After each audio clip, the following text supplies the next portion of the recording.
All right, good morning, everyone. Looks like we have everybody here. Good morning, Council, Administration, members of the public. I'd like to call the Committee of the Whole meeting for the Municipality of Jasper on January 25th, 2022 to order at 9:32. I would also like to respectfully acknowledge that Jasper National Park and the Municipality of Jasper are on Treaty 6 and 8 territories, as well as Métis Region 4. This land is the traditional territory, meeting ground, gathering place, traveling route, and home for the Dinézah, Nahiawak, Anishinaabe, Secwepemc, Stoney Nakoda, and Métis. Councillors, you have in front of you the agenda for today. Are there any additions? I see no hands. I would like to call on someone to make a motion to approve the agenda. Councillor Wilson, I think you got there about a half second earlier. All in favor?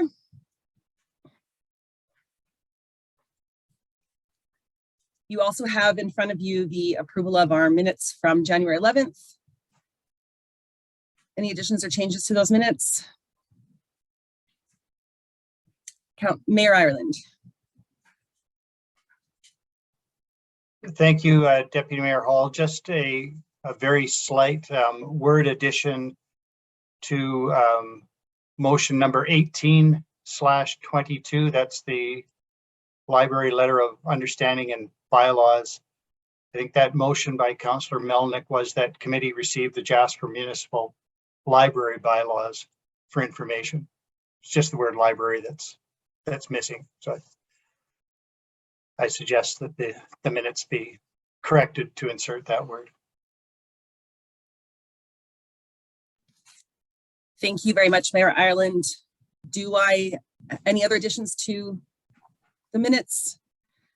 Do I have Councillor willing to make a motion to approve the minutes with the change in motion 18/22? Councillor Waxer? All in favor? Excellent. Is there any business arising from the minutes? I see no hands, so I believe we can move along to item 6, new business. Up first, item 6.1, our childcare strategy development. I'll pass it over to Mr. Given. Good morning, Mr. Given. Good morning, Deputy Mayor Hall, Council. I'm joined by Lisa Daniel, our childcare manager, and Lisa will talk about the strategy and the recommendation. But just to provide the background for Council, in June of 2021, committee directed administration to develop a refinement with respect to a previous RFD that had been presented recommending the development of a community childcare strategy. And then on August 3rd of 2021, Council made a motion to approve the use of $24,000 from a portion of the COVID recovery reserve that had been allocated to provide subsidies in the current year for childcare towards the development of a community childcare strategy. Council will also perhaps remember that the Economic Recovery Task Force that released its final report in the late spring, early summer of last year also recommended that the provision of childcare will be important for Jasper's economic recovery as we have so many working families that require those sort of supports. So Ms. Daniel is here to give Council a little bit of an overview of the proposal that's come forward. There's a great partnership opportunity that Lisa has been able to find and bring to the table, and she will provide Council the insight on that. The recommendation from administration is that committee recommend Council approve the engagement with the U of A as presented to develop a Jasper early learning and childcare strategy. So I'll hand it over to Lisa to discuss the details of the proposal and the major deliverables that will come from the proposal. Thanks, Bill. Can everyone hear me? Yep. Okay, great. Sorry, sometimes it's hard on these headphones to tell if you guys can hear me. So I just want to say good morning, everyone. Thanks for taking the time to go over the proposal in front of you. I'll do a quick intro and summary and then answer any questions that you might have. So some of you who've been around for a little while might be aware that in 2011, the Muttart Foundation prepared a report on municipal childcare in Alberta. We were lucky to be part of that report and research. And through our connection to the Muttart Foundation and the Alberta Leaders Caucus for Early Learning and Care, I was able to connect with Tara Strang, who, when I mentioned we were looking for a consultant, introduced me to Rob Bushman. And Rob has been researching ELCC, so early learning and childcare. That'll probably come up a lot in the conversation, so I'm just going to shorten it to ELCC. Through his role at the Community University Partnership with the U of A, and is very interested in supporting Jasper in developing an early learning and childcare strategy. So the proposal in front of you from Rob and his team outlines 3 goals. Just briefly, first one is to understand the current situation with early learning and childcare in Jasper. Second, describe a future state of ELCC in Jasper. So kind of your vision, but also the vision of the community, including both. And then produce an ELCC strategy for Jasper, specifically how to get from where we are now to what the future desired state would be. And the team's going to do this in a number of ways. First, they're going to look at the current processes in other municipalities. As mentioned in the proposal, the team already works in the area a bit and has some data to pull from, as well as connections to gather additional relevant information. Then they're going to begin gathering the relevant Jasper information. So what's the current state, and then what an ideal future for ELCC in Jasper would look like. This will be done through multiple ways: surveys, interviews, focus groups, conversations, and collection of data. They're going to speak to families, educators, administration, local stakeholders, employers, and community groups, including those participating in our community conversations. And then once that's all completed, they'll do any further research necessary and apply what they've learned during the consultation and data collection and write up our Jasper ELCC strategy. So I realize that's like 4 pages of notes into a very short condensed version, but that's basically the highlights. And I figure you probably have some questions, so I thought I'd leave some time for that. Thank you very much, Ms. Daniel. Councillors, I'll open the table. Any of you have any questions?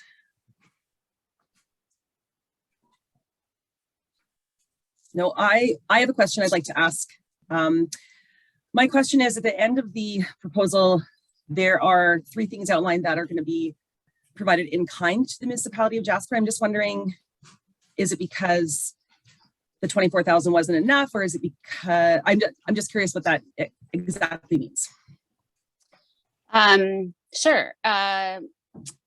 So first, they did know what our budget was. They were aware of what was set aside. So I do believe that that is part of the answer. But I would also say that because Tara and Rob are also already in the field and doing research, this is going to go to probably some other research projects they have.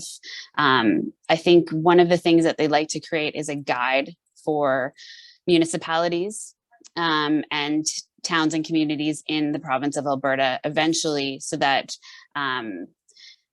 when other people are going to look at doing this, that they have something to kind of reference. And also they're really interested in helping out Jasper. They've had this connection with us, or the Muttart has, for a while now. And I sit on a couple different caucuses with Tara, and they always are interested in coming back and working with Jasper. So.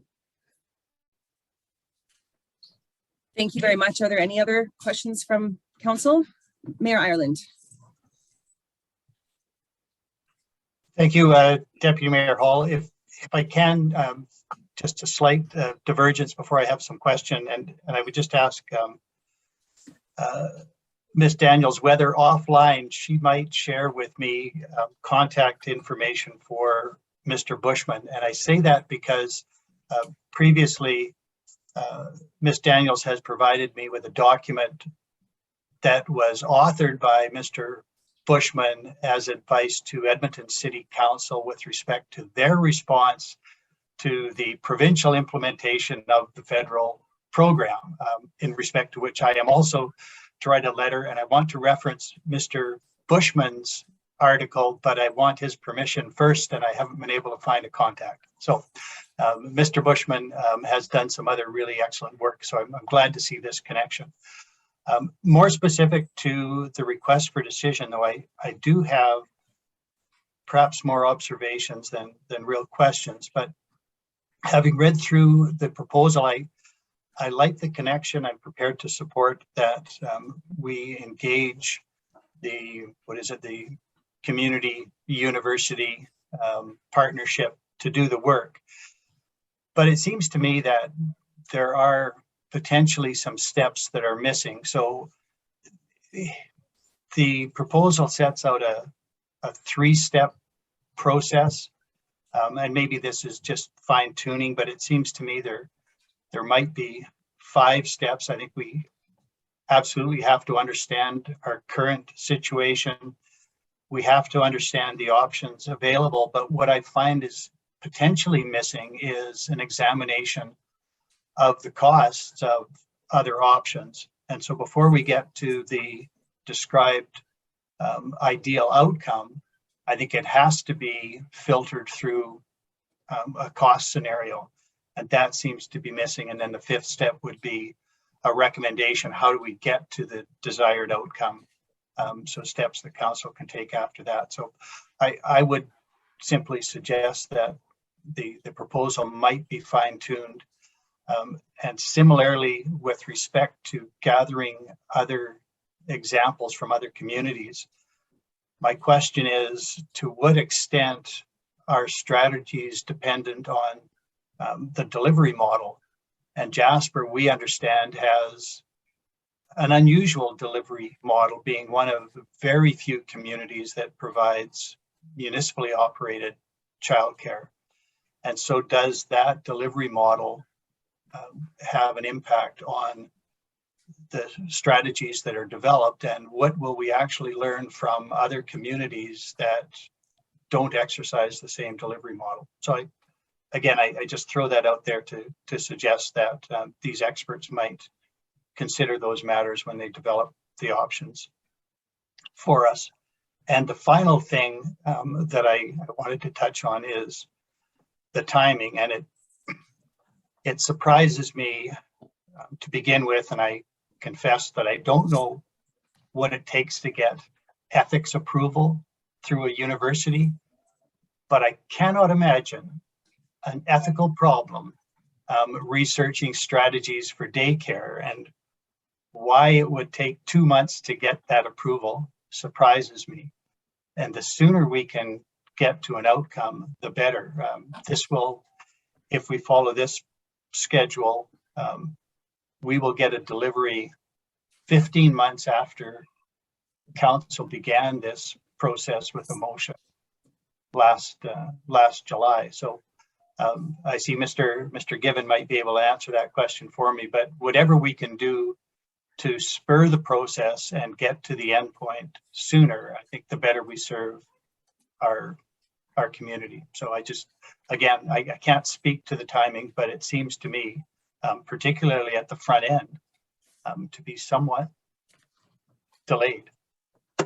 All just observations, no real questions, but I did see that Mr. Given had his hand up.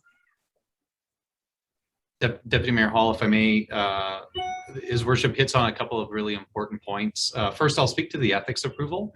I think that is a function of any academic institution, and this is one of the downsides of partnering with an academic institution. There are many, many upsides, and I think the gift in kind that's reflected in the proposal is the upside. The reason, at least a part of the reason that they're able to provide gift in kind is because they're using this as research that they would apply and build recommendations for other communities. In an academic institution, anytime you do research, particularly with vulnerable populations, there is a formalized process of seeking ethics approval for that research. And there is a process for that. Every institution is different, but it is quite standard. I know that in doing my master's, I had a proposal, and I had to run through ethics approval for that proposal through the university before I was able to sort of conduct my program. And I was only talking to mayors and CAOs, which are not particularly a vulnerable population. But where here we're talking about youth and children, it would be a typical part of any process with an academic institution to have that ethics approval. I think that they probably are laying out the maximum amount of time that it would take. Often, particularly if research is typical research, not something out of the ordinary. And because they're likely not, interviewing all children, it really is probably more stakeholders and service providers in the community. I would imagine that ethics approval would be pretty quick. 2 months would probably be long, but I appreciate that maybe they're under promising and hopefully they'll over deliver. In terms of the delivery method and how that might impact, the intent, as I understand it here, is to look at what should happen for the community of Jasper with respect to childcare in the future, without necessarily commenting on the method of delivery. I think really identifying the needs of the public and of Jasperites with respect to childcare and what it would look like if all those needs were served. I think that's the description of the desired future state. There will be options and alternatives, each with their own differing costs, on how we might achieve that desired future state. So, for example, a desired future state that says there should be 24-hour a day, 7-day a week options for childcare. That could be theoretically, and I think it would be challenging, but that is a possible desired future state. And that desired future state could be met in a number of different delivery methods, which could include private provision that would come with its own costs. It could include public provision of childcare, which would come with a different set of costs. So the route that we might choose to take to arrive at a desired future state, there could be multiple routes that could arrive us at the same spot, each with its own different costs. So I believe that council's job would be to look at the recommendations and to apply the council and community lens to say which of those are the most viable for our community in our context. To be clear, I don't believe administration would have an expectation that this report would come fully costed. This is the perfect option for Jasper, and it will cost Jasper this many dollars to do that. Because when it comes to council, there is a level of political decision making that will still have to be made. And so what we're looking for is advice on the end destinations that we should be aiming for, and a listing of the potential paths that may get us to that end destination. And then council and administration would apply another set of lenses to which are the most viable routes to take to that end destination. So I hope that that'll speak a little bit to the concerns or the observation Mayor Ireland raised around costs. I want to ensure that council is under the same expectation of what will arrive at the council table in this final report. From administration's perspective, we hadn't asked the consultants to cost a specific option. If council was interested in that kind of advice, there are two ways we could do that. We could go back to the parties here and ask how much it would cost to get us a specific cost on one specific option or a bunch of specific options. They may not be well suited to doing that, but it may be possible. The other option would be to get the recommendations from this strategy, and then for administration to do detailed work on costing council's desired alternatives. So there's sort of a bit of a incremental approach there that would allow detailed investigation on specifics rather than high-level investigation on a broad set of alternatives, which would, and I think the incremental approach would be the fastest approach to delivering this for the community. Thank you, Mr. Given. Councillor Demota, I see you have your hand up. Thank you, Deputy Mayor Hall. I'm glad, thank you for acknowledging me here. I'm very glad that the mayor brought up those points, and this could be a good learning lesson right off the bat when we start engaging in other studies. I find that, not just here, but in other areas, if you don't set your expectations out at the front, what you want from the study, a lot of the times when you come back, you tend to feel a little frustrated because it doesn't capture exactly or the major elements that you want, and then you end up throwing the whole study out with the bathwater. You know, and times there are good components to the study, and sometimes because of that overall frustration, you can't see any validity within the study. So I find that this conversation's good. Maybe on the last term, we didn't really outline the expectations to the degree, or I'm not sure if we really thought about the opportunity there. So I think what the mayor, I wanted to discuss a fiscal element to it. So I'm glad that it's here. However we progress, I think those steps are necessary to get a better outcome and idea of what the community needs and the cost of it too, right? And if that was the intention to stage it from the beginning, and that's okay with me too. The end result is, I think, is what's desired for me, and I'd like to have those elements included if we need to take other steps. Thank you. Thank you, Councillor Demota. Do I have any other questions from council for Ms. Daniel? Councillor Wilson. I'm in support of the study, although I do want to ask a question, and I think it builds on what's been talked about already. Through our own feedback from our community, do we have a feeling of what is immediately needed with childcare, like you know, extended hours, 7 days a week? Going through this study and, you know, the timeline on it, are we limiting our services to what we kind of actually know we need? I'm assuming, Mrs. Daniels, that you do get feedback from parents regarding hours, I'm assuming, or days, 7 days a week. Do we need a study to tell us that's what we need? Because honestly, we probably know, as the municipality of Jasper, we've got that feeling. Should we be offering these immediately instead of waiting 12 months or whatever it ends up being? Mr. Given? Oh, sorry, I'm not leading the meeting. Mr. Given.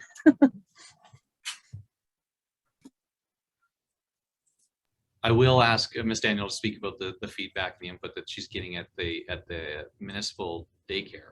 But I'll also say that the part of the intent of this approach would be to look at the range of delivery options. So, you know, I think Ms. Daniel probably does get feedback about what people would like to see in the delivery of the service through the municipality. I think a part of the question is the municipality the only possible provider of daycare services? Are there other providers that could come forward, and what would it take for those other providers to come forward to maybe meet some of the demand that we're probably aware of today, but that the municipality might not be well suited to deliver on? So I have no doubt that the professionals that work for us, that work in this area, and the community broadly, have a good sense of what the community wants.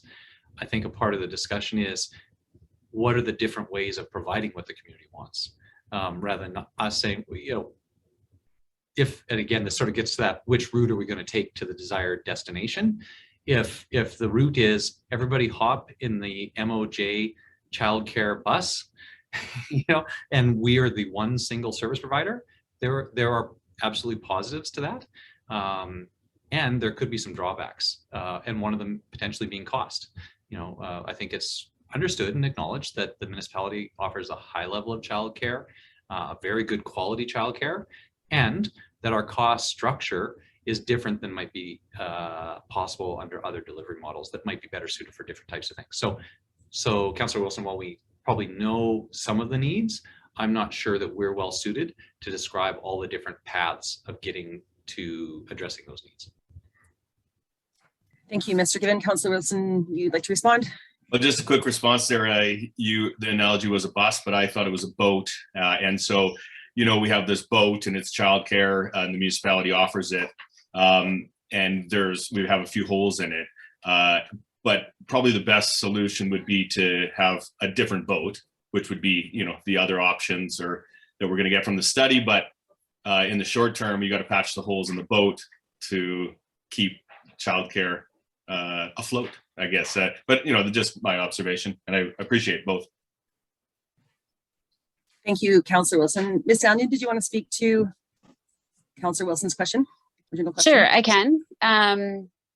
Councillor Wilson, we haven't done a specific survey in a while about evening and weekend care, but we have in the past for sure. I would say COVID has definitely changed the face of childcare in our town. So I don't get as many comments about evening and weekend care, but I would say that there is still the odd one. And more so possible changes in our end of day hours, or do we have availability on the weekend?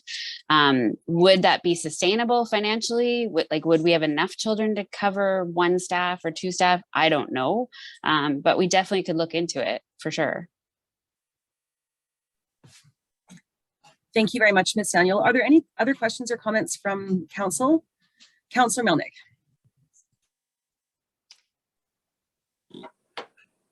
Good morning, Deputy Mayor Hall. Good morning, everyone. Just a bit of a follow-up on the timeline. Mayor Island indicated that the ethics approval would take a certain amount of time. As I see how the project gets to the final written and then presentation to MOJ, pardon me, that falls right in the middle of our budget cycle, actually probably towards the end of it. And it might be prudent at the draft written stage to start thinking about potential allocations or suggestions in the budget to be able to take the findings and move forward. I basically just say that as an observation. I would support this project as well, but it would be nice to be able to act on it as soon as we can and have budget dollars allocated. Thank you, Councillor Melnick. Mr. Given.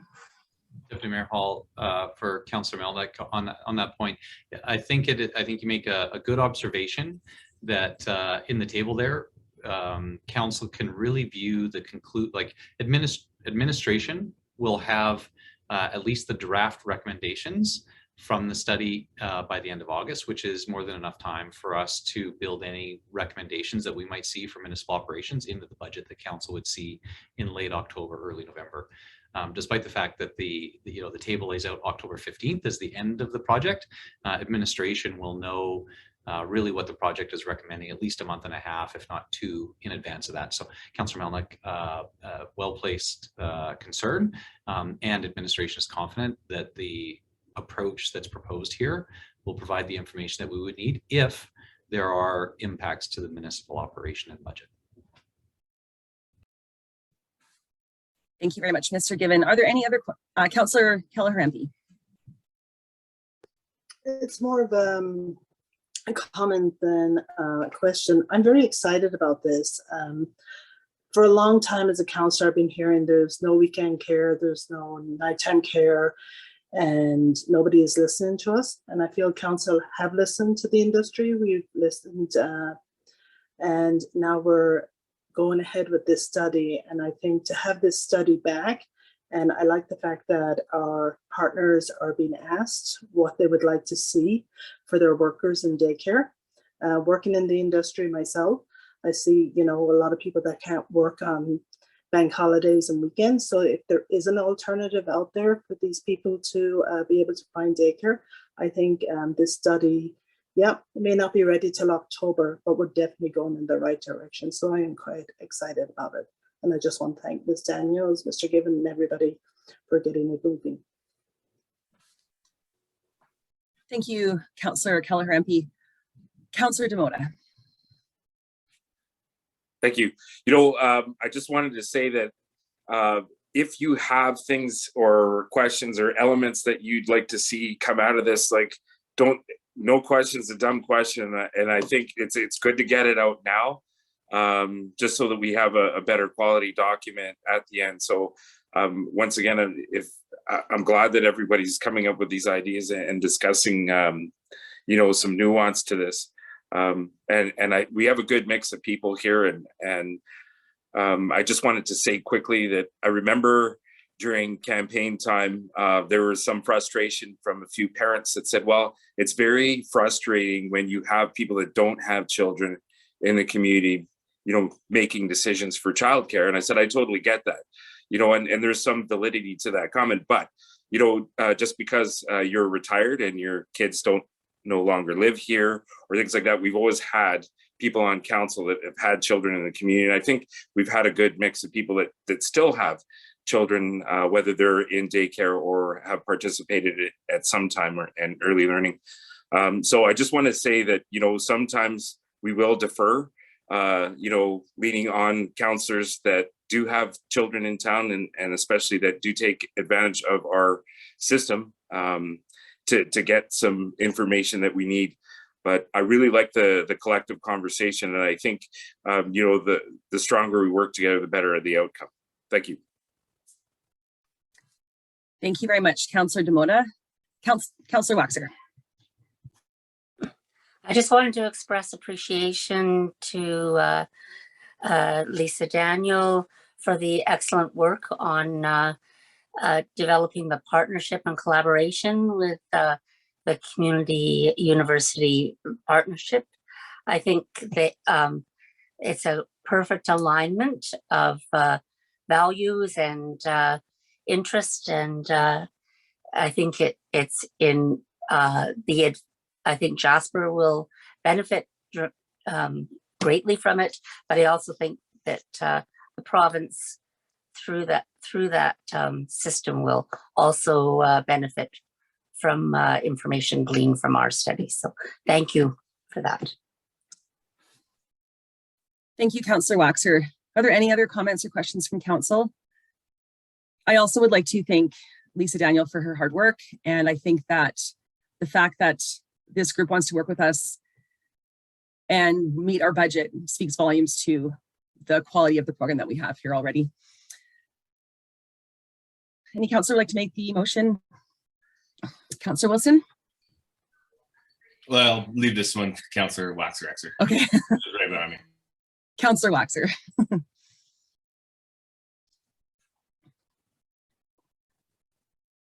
You would like to make the motion? The motion that committee recommend council approve the engagement with Rob Bushman of the University of Alberta Community University Partnership as presented to develop a Jasper early learning and childcare strategy.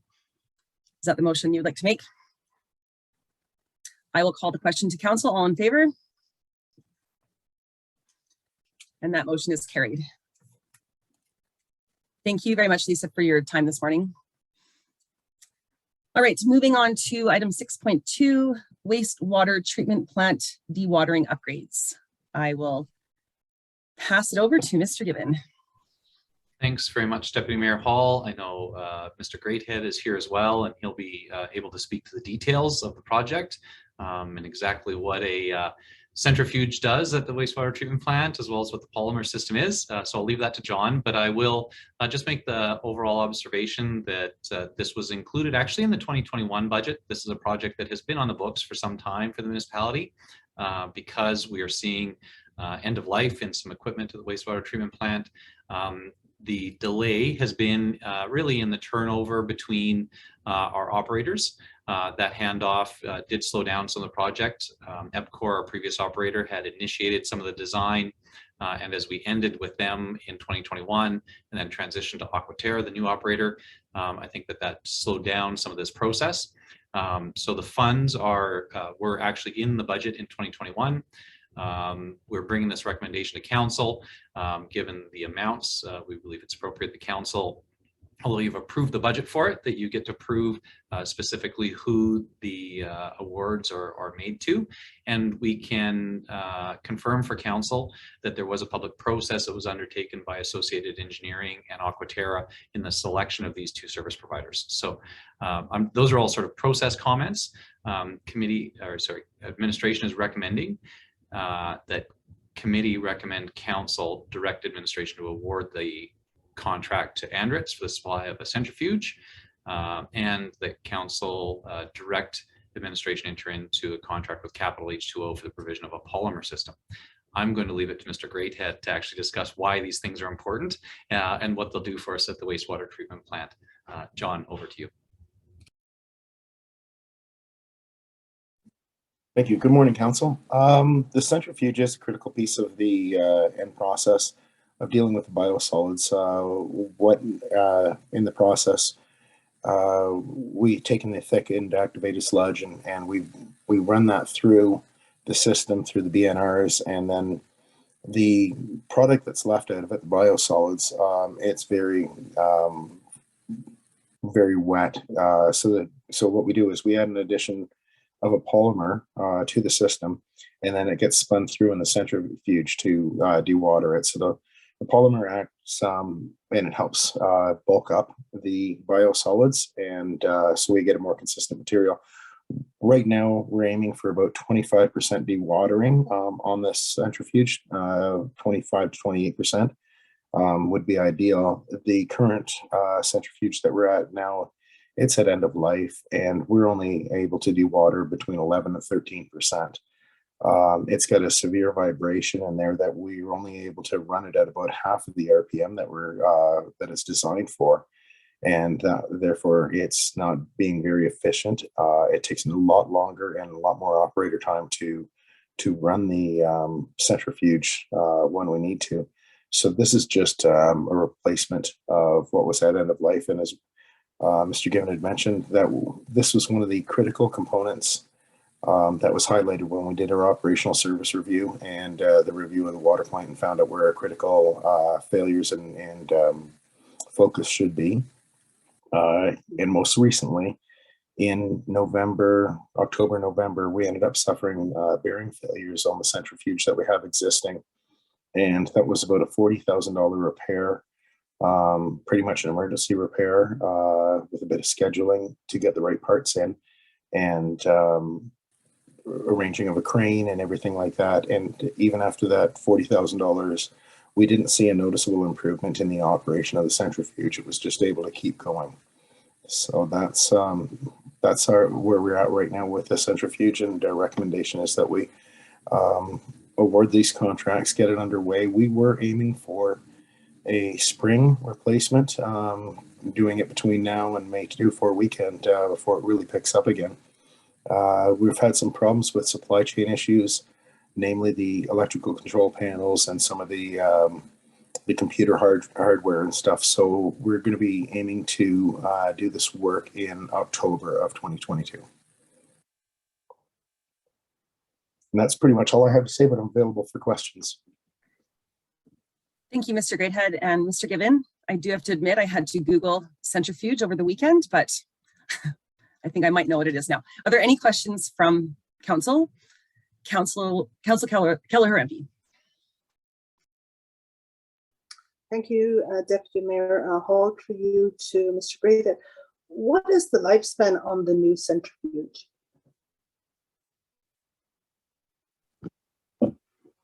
The centrifuge, a piece of this criticality, usually has about a 15 to 20 year lifespan.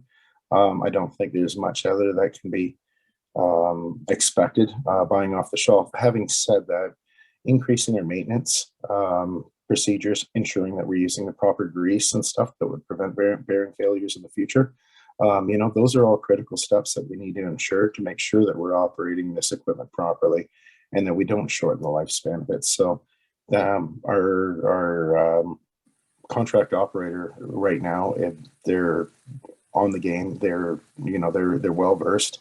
They know what the expectation of is when we get this. There's also going to be a commissioning period when we do this work to make sure that it is up and running. Like, we're not just having it dropped off and hope that we're going to be able to plug and play it. This is being an engineered solution. It's going to be going through a lot of testing. In fact, we took some of our sludge that we have now at the plant, and we had that tested and run through a few different polymer centrifuge systems, just to get to the right kind of balance and make sure that we're using the proper technology for the plant. There are many different ways of dewatering. There's screw presses, there's belt presses, there's a few other methods, and this is the preferred and most efficient option for our wastewater treatment plant. Thank you, Mr. Greathead. Councillor Wilson, and then I'll get to Mayor Ireland. Yeah, my question was just regarding the change from completion date of May 24 to October, or the construction time. Do you have confidence that we'll be able to spin at on the low cycle and limp through the busy season? And what happens if a centrifuge were to fail? Are there backup systems that would get us through the summer? Thank you, Councillor Wilson. Yes, there are options. There are rental units that we could use in a temporary bypass.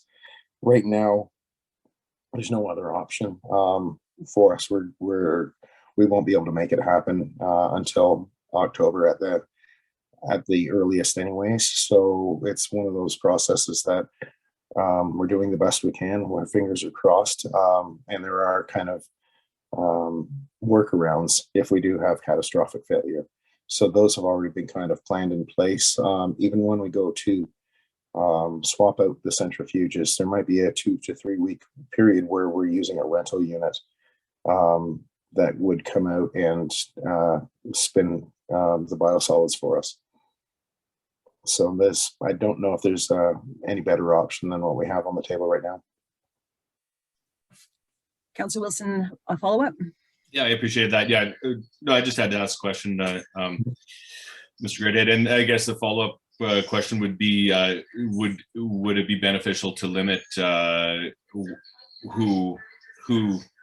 we, what we take? Of course, we're going to service our community, but we also do service Parks Canada and external users. Would it be beneficial to have that conversation, or just asking the question, I guess? That is a problem that we've been facing over the last several years. The use has been crept up, and right now we are only licensed to operate within our parameters. So we've had to actually turn away some of the loads just due to the volume of loads that we're not licensed to accept that much truck sewage, and sometimes that gets diverted to Hinton or either Hinton or Edson to their wastewater plants if they have capacity to accept the material. And we have been working with the contractors for the last 2.5 years to make sure that we're not getting all of our truckloads all in one day. We're only able to accept a certain number of truckloads of gray water and black water per day. So black water would be something that's out of like your pit toilets, backcountry, where it's very, very rich, very high in ammonia content. And that's one of our limiting factors, is what we're actually licensed to handle. So if we hit that bottleneck, it just has to be diverted somewhere else. Thank you. Thank you, Mr. Greathead. Mayor Ireland. Thank you, Deputy Mayor Hall. Through you to Mr. Greathead, I appreciate the work that everybody has done, your department and our contractors and EPCOR, limping us through. This has been identified now. This is the third year that it's identified as urgent. Somehow we've limped along, and I think credit is due to you and your crew and a number of others. My question is, in all of this time of limping along with this system, have we ever been out of compliance with Alberta Environment? And is Alberta Environment aware of our backup plan moving forward if we have issues, as you suggested, are possible before we get the new centrifuge? Have they been apprised and approved whatever our backup plan might be, so that we are not in a position where we would be cited for being out of compliance with environmental regulations? Thank you, Your Worship. We do actually end up being somewhat out of compliance frequently. If we have a dosage pump go down, we're required to have a lead and a lag pump. So say one of our chemical dosing pumps goes down, we do issue a notice of a notice of concern, or they call it a 7-day letter. So when there's an upset in the plant, whether we're taking one of our BNR units or like our CTU units, we have 2 of them. And during the slow season, we always idle one off. So we're only down to running half of the system. So that's us, you know, we're not in compliance of normal operation, but we advise them this is what we're doing. These are the reasons for it. And we're not in any peril that I can see with AEP in any manner right now. We are going through, and our approval submission is due by June of this year. So we are going for a new approval. It's usually going to be standard, but what we have to do is update what new systems and processes we'll be using, and that's when they'll be formally notified of the change in process that we'll be going to. Informally, we have had discussions with AEP on how we go through and deal with our wastewater treatment plant. And again, I can report that there's never been concerns raised in the last couple of years.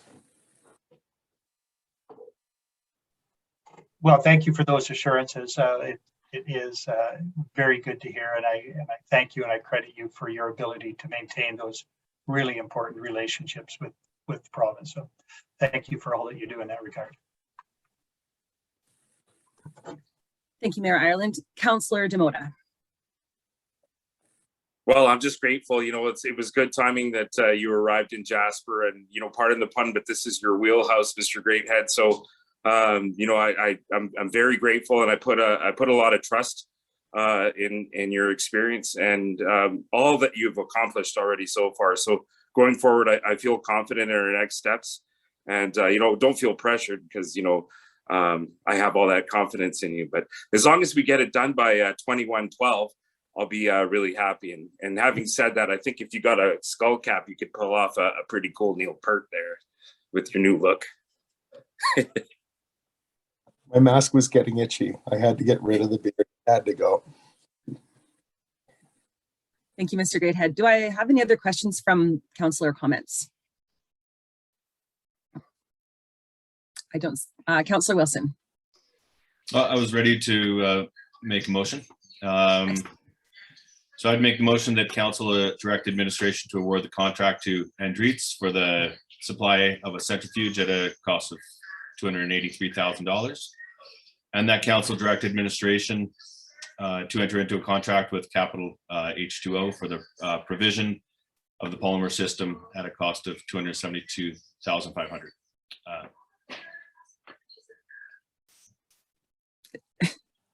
Thank you, Councillor Wilson. Open for debate, Mayor Ireland. Hold on, I okay, think that Mayor Ireland is going to comment on the fact that the council should be committee of the whole should be directing council to direct administration to award the contract, or to, sorry, I'll reread my my motion, and that motion would be that committee of the whole direct council to award the contract to Andritz for the supply of the centrifuge at the cost of $283,000, and that council, the committee of the whole directed council to enter into contract with Capital H2O for the provision of the polymer system at a cost of $272,500. Not even good enough, eh? Thank you, Councillor Wilson. Mayor Ireland. Thank you, Deputy Mayor Hall. You were very close, Councillor Wilson. You did read my mind, but committee cannot direct council, but it can recommend that council approve. All right. I accept your friendly amendment. I will open the floor to any debate. I see no hands up, so I would love to call the question. Oh, Councillor Demota. No, I just wanted to say I commend Councillor Wilson for taking hold and putting that motion forward. I think a lot of the times we get stage fright and we're afraid to say the wrong thing. And I think just to get better equipped down the road and making motions on the fly. I know we kind of spoke about that yesterday on the side, but I think that's good. And I encourage all councillors to, like, you know, instead of defaulting to the chair reading it out for you, like, just do it. And, you know, by the time, you know, I'm still, you know what, I'm saying that because throughout time I've always done that, and I have to take it upon myself to get better at it as well. So I really commend him for grabbing the bull by the horns and getting it out there. So thank you. Thank you, Councillor Demota. Any other questions or comments or debate on this motion? I see no hands up, so will call the question. All in favor? There are none opposed, and that motion is carried. Moving on to item 6.3, speed limits. I will pass it over to Mr. Gibbon. Thanks very much, Deputy Mayor Hall. I know that Mr. Greathead and Ms. Nadon are both here and will be able to speak to the details of the report. I'll just make the observation that in 2021, Council discussed speed limits a number of times. We have an item on our motion action list, which was a direction from Council to administration to come back with a recommendation and a look at speed limits in a more holistic manner rather than a piecemeal manner. Council did take action in a number of areas to reduce speed limits across the community last year in 2021. And this report is a follow-up to that council direction to come back with a broader look at speed limits more holistically across the whole community. Ms. Nadon can speak to the recommendations in the report and the process, but ultimately what we're seeking is direction from council to make the appropriate changes to the transportation bylaw and come back to you with those changes so you can see them and ultimately consider their approval. But I'll hand it over to Ms. Nadon for the details of the report. Thank you, Mr. Gibbon. Good morning, Mayor and Council. As Mr. Gibbon outlined, we are here following direction that we received from Council in October. That was an item on the motion action list, and I've been working with Mr. Greathead and Mr. Jones, our licensing and enforcement manager, to review the information we had on this topic. And so some changes to speed limits were made in 2021 by motion from Council, and they were implemented. Signage was put up, and effectively those speed limits have changed in the areas that are outlined in the background in the report. And ultimately, those changes should be reflected in the traffic bylaw. And so there's Schedule B of the bylaw, which was also outlined in the report, documents where the areas that are not at 50 kilometers should be listed. So currently, we have signage that says the speed limit is 50 kilometers per hour unless otherwise posted. And administration's recommendation is to change that to 30. So effectively, everything would change to 30 kilometers per hour, except a few areas that are also outlined in the report. And this is consistent with the information that we brought to Council in 2019. So following the submission of the Transportation Master Plan, there was some input in there from traffic engineers from the then Traffic Advisory Committee, which was mostly members of administration and external agencies like the RCMP and EMS. And essentially, due to the size of our town, due to the way our streets are configured, high density housing, parking, pedestrian and cyclist traffic, our recommendation is to go to 30, not 40, 30 kilometers an hour across town. And there are some significant safety improvements that are documented through the attachment from the Transportation Master Plan, but namely in relation to collisions with cyclists or pedestrians. 30 kilometers an hour is where the biggest improvements for public safety are observed. And also for more practical reasons like signage in the community. School zones and playground zones currently are all assigned for 30 kilometers an hour, and that is consistent with provincial legislation. So a change to a speed limit that would be more around 40 kilometers an hour still implies that you have to open and close each time there's a transition between different speed zones. So we could reduce the number of signs that are in the community quite significantly by going to a 30 unless otherwise posted. And then we did take into consideration the items that were raised in the Transportation Master Plan, including the transitions from Highway 16 to Connaught Drive. So from highway speeds to in-town speeds, there is an opportunity to remain at 50 for a bit before you hit the actual town, and then it would go down to 30. And then there's a couple of oddities where the town site ends and the national park begins. So Sleepy Hollow Road is one of those examples. So between the hostel and Highway 93, that is actually a Parks Canada road, which would likely remain at 50. And then there is a short segment of Pyramid Lake Road going up the Pyramid Bench. That is municipal property, but we would also recommend leaving that at 50, as when you're heading up there, there are no houses or very many pedestrians other than the ones using the trails. So that is our recommendation. There are a couple of documents attached, including the recommendations from the Traffic Advisory Committee, which also matched the Transportation Master Plan, as well as a map. So we had called it option 1 in 2019, and that is still administration's recommendation at this time. We understand that speed limits is a very public topic, and that the political considerations may be slightly different than the administrative ones.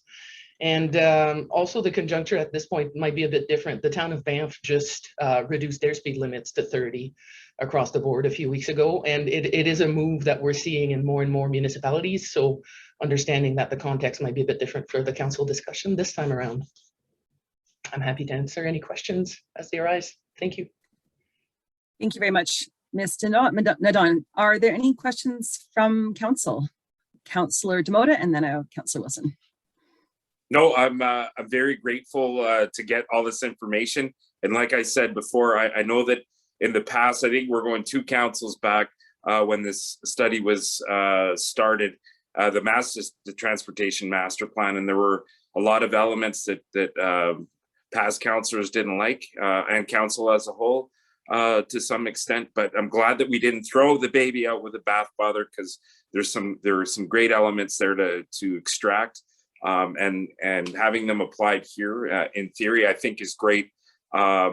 I like this progression. I really embrace the thought here and the direction we're going. So I'm looking forward to hearing more discussion on it. Thank you very much, Councillor Demota. Councillor Wilson. Sorry, one sec. Yeah, there was a comment there earlier. Thank you, Councillor Demota. But there was a comment by Mrs. Nadon that Banff has just recently reduced. And, you know, honestly, I was hoping we'd beat Banff to this one. And we had the opportunity in past council to do so, yet a few things got in our way. I appreciate this coming back to us. I just wanted to bring up a little history. And I think what really was the most contentious part of this topic in what year was it? 2019. It was before COVID for sure, but was Connaught and the speed limit along Connaught. I do like the option as presented to us today. I would like to highlight that not since then, but more so now, along Connaught is high density and will be more high density in the future. There's quite a large stretch of it. A third of it is all along the parcels that in the future will be the highest density residential in our community, save, you know, the areas around Cavell apartment buildings and that type of thing. But and then further on, commercial, a lot of pedestrian traffic going on there. And then it turns into residential on the 100, 200, 300 block. And those lots there are currently R2. So a lot of those will be redeveloped into at least 2, if not 4 dwelling lots. And then that's where you see a lot of the 10-unit apartment buildings coming up. So it's pretty hard to argue that any of the spots along Connaught should be 50. And so with saying that, I really do support this option presented to us. I'd like to move forward with us. I think it only benefits the community. It slows traffic down within our commercial core. We've brought in paid parking. Paid parking brings challenges finding parking. So there'll be, you know, people slowing down, trying to find those spots along Connaught. it also slows people down to find the commercial establishments that they want to visit and get out of their cars and spend money. So I think this option only benefits our community. And again, it also benefits our community and pushes people towards driving safe for pedestrians and other modes of transportation, such as cyclists. So full support. I appreciate it, administration. Thank you. Thank you, Councillor Wilson. Any other councillors have any comments or questions? Councillor Waxer.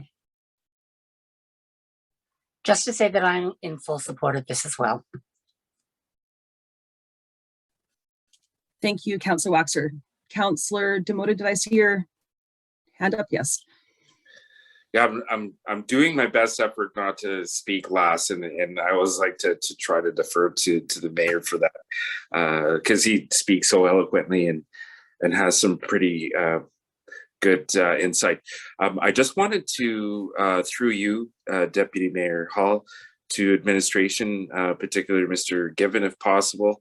I wonder if there's an opportunity through community development to maybe partake in a social norms campaign. I know that through the umbrella of CFS in prior iterations, when we went to kind of help change people's mindset in the community, it was more directed at youth, but I think that there's a good opportunity here maybe to, take a step if we decide to go in this direction to get some buy-in from the community, because Councillor Hall had shared a pretty cool video with us yesterday. I'm not sure if everybody got to see it, and Councillor Hall, if I may, I encourage you to share that on your Facebook page or somewhere, because I'd like to share that too, because I think it really provides a good understanding of our natural design already, and how that lends to why we should have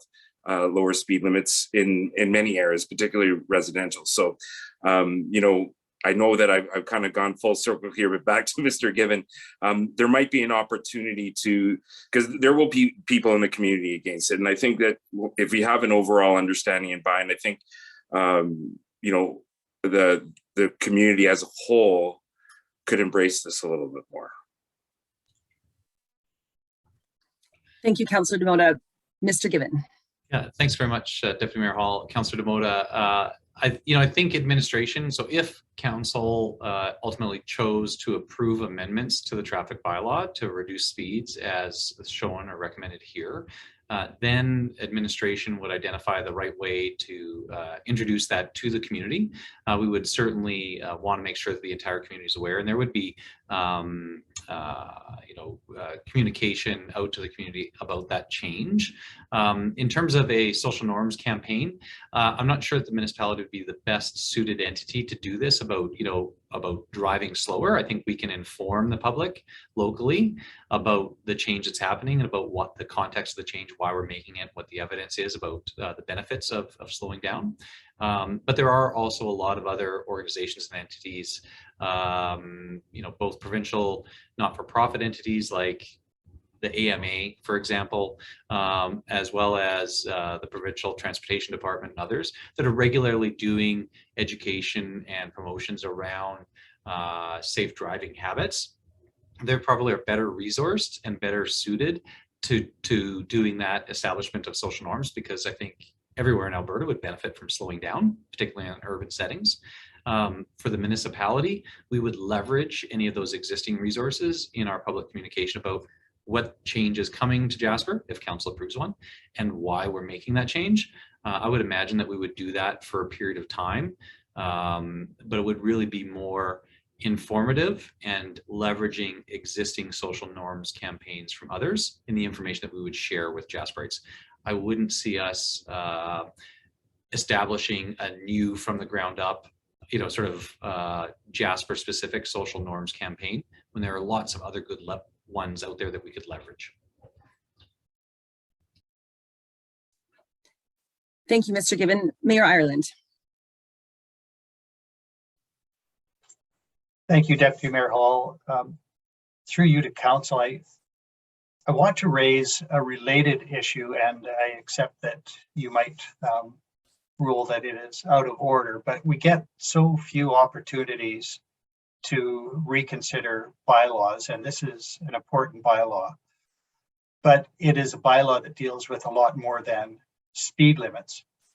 And if we are going to direct administration to draft amendments to this bylaw, I think it would be an opportunity to perhaps consider other aspects of the bylaw, in particular sections 12 and 13 of the bylaw that deal with bicycles in particular.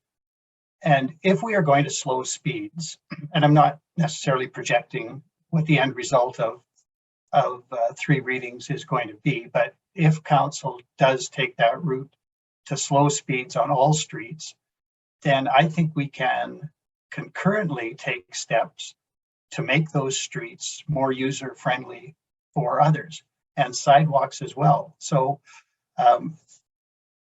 we could, at the same time, reconsider how we use our streets, how we use bicycles, skateboards, inline skates on our streets, and potentially on our sidewalks as well. It occurred to me this winter in particular, with the really heavy snowfall that we had, and despite the really good work of Mr. Greathead and his crew to get our streets plowed as quickly as they could, there were times when I could not ride my bicycle to work simply because there was too much snow on the streets. But we have diligent citizens who shovel their sidewalks as they are required. And we could encourage more bike riding if we allowed, say, November to May, people to ride bicycles on residential sidewalks, not in the downtown core, but I think we could encourage a more pedestrian-friendly community if we took this opportunity to sort of holistically look at how we deal with streets and sidewalks in the community. So I would be interested in expanding the direction to administration to draft amendments dealing with speed, but also use of other implements on the road and potentially on sidewalks in residential areas. Now, I think if you're under 10, you can ride on a residential sidewalk, and if you're under 10 and accompanied by an adult, you can ride on a sidewalk in the commercial core. And I'm not suggesting that adults ride their bikes on sidewalks in the commercial core, but at least in winter months, just to aid the commute, riding on a sidewalk seems safer than subjecting want-to-be bicycle riders to the dangers of riding on slippery, snowy, icy roads. So I just throw that out if council has an interest in. You don't find me to be out of order. Thank you, Mayor Ireland. Any other comments or questions from council? Councillor Demota? Well, I didn't want to speak out to the mayor, but I think he's kind of opened some discussion here. So I think it's a great idea, and I like out of the box thinking. You know, as much as I know that Councillor Wilson and I especially wanted to get the speed limit thing finalized as soon as possible, I really like, for discussion purposes, at least considering this. If not now, then I mean, it's a good time if we're going to open it up. I'm not sure, like, if we need some more public engagement on that. I know that we're all elected to, you know, make decisions for the community and stuff, but I'd like to see if we could have some public engagement, maybe at one of our community, what's the word I'm looking for, Deputy Mayor? Conversations. Sorry. As an avenue. I'm not, if the topic could come up there, but I'm really interested in exploring that. Great idea. Thank you. Thank you, Councillor Demota. Councillor Wilson. Yeah, excellent idea, Mayor Ireland. I wouldn't call it out of order, although there's a lot of conversation to be had there, and I would only fear that it would hang up this very straightforward recommendation to council. We've been here before. The more tangled up we get, the more challenging it is to see some change. So definitely support it, Mayor Ireland. I'd like to piggyback on that and talk about bike lanes, et cetera, and that's a great conversation to have. I would hope that the fact is we can change the bylaw as many times as we'd like, and the more we do, I think the more fine-tuned they become. And let's put that motion forward, Mayor Ireland. I wouldn't call it out of order, but I think it should be a motion of its own, and we can revisit the traffic bylaw once again in the near future. I just wouldn't want to tie speed limits up with it. Thank you. Thank you, Councillor Wilson. Councillor Melnick. Thank you, Deputy Mayor Hall. Through you to Mr. Given. We're about to also have a provision for parking, which probably would need to be also, we would also have to change this bylaw. And perhaps we should take an opportunity to accelerate the review of this bylaw, since I see it was last approved in 2016, if I'm looking at the right one. And we probably do have to include parking rates in here as part of our, now that we've gone beyond the pilot project for paid parking, and we should also finalize what those rates will be for residents that we have yet to determine.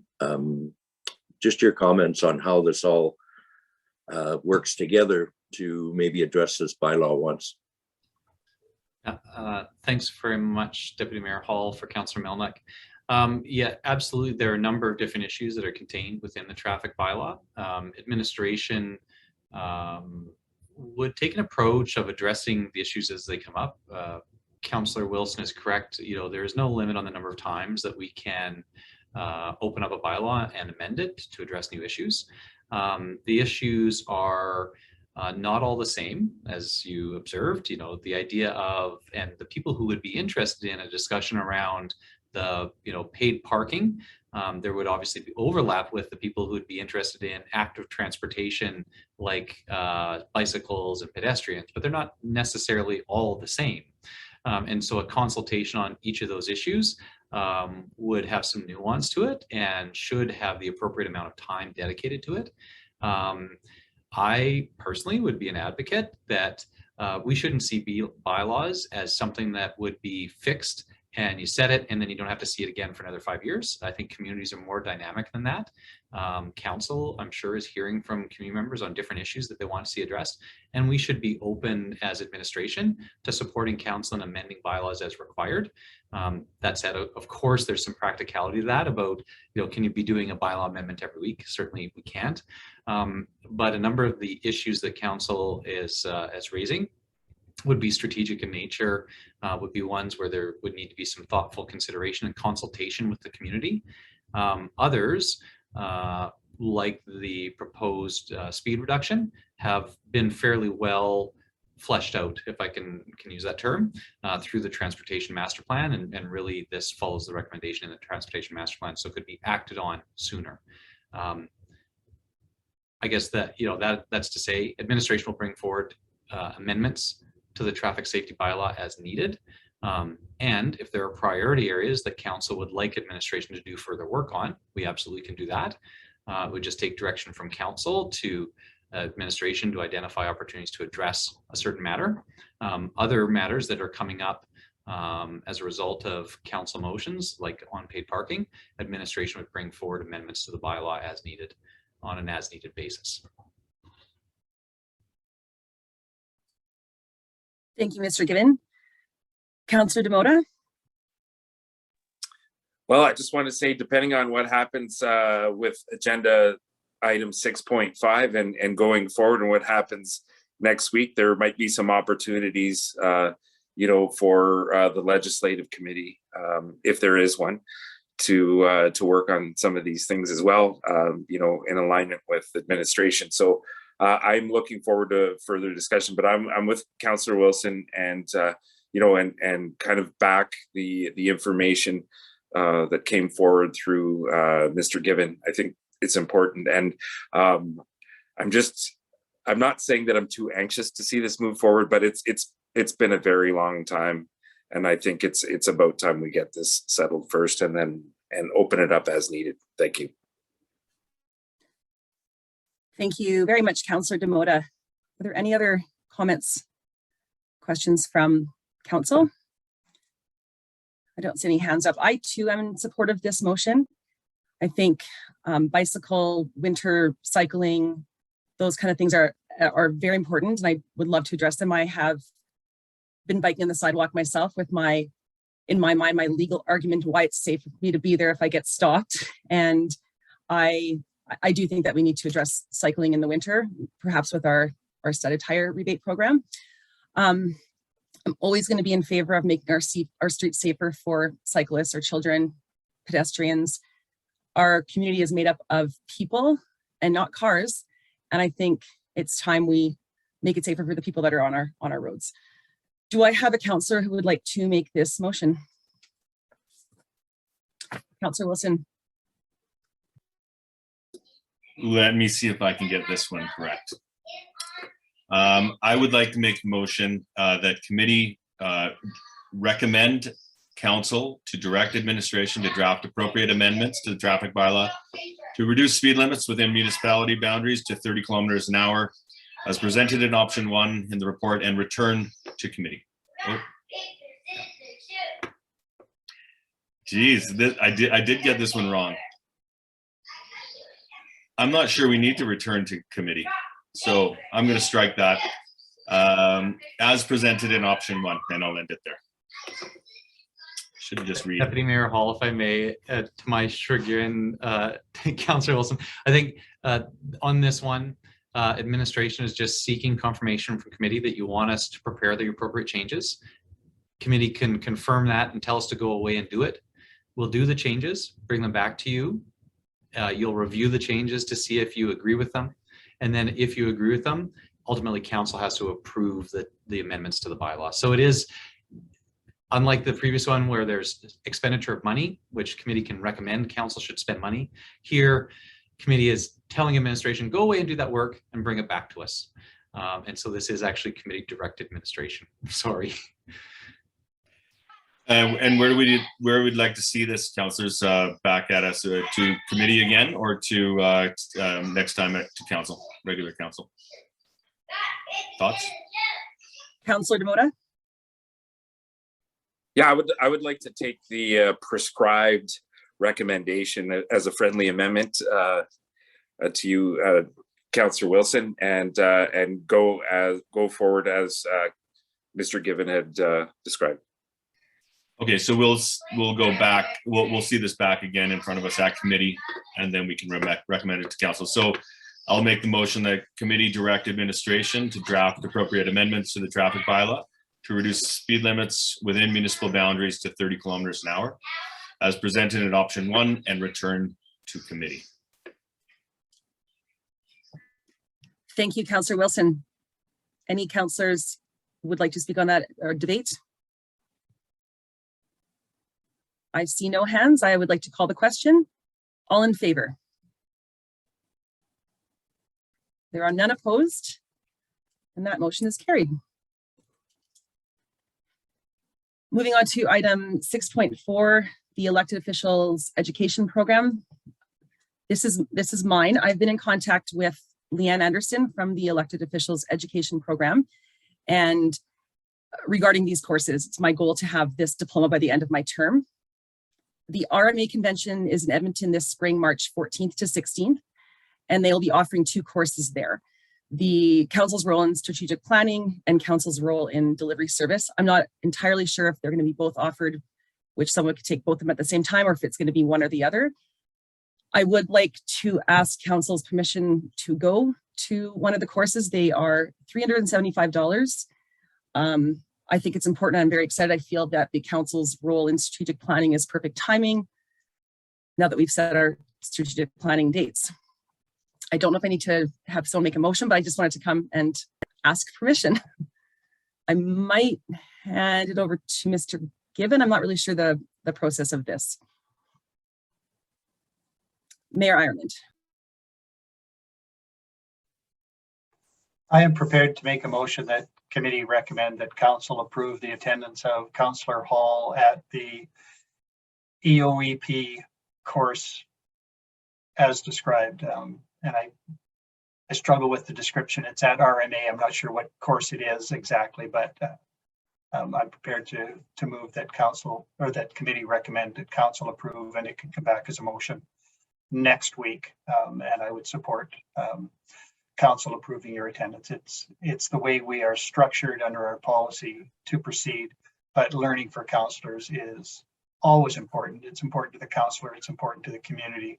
I fully support your efforts. So I will be happy to make that motion again next week. Well, I won't be able to next week. Somebody else can do that next week, but I'll make the motion now that committee recommend that council approve.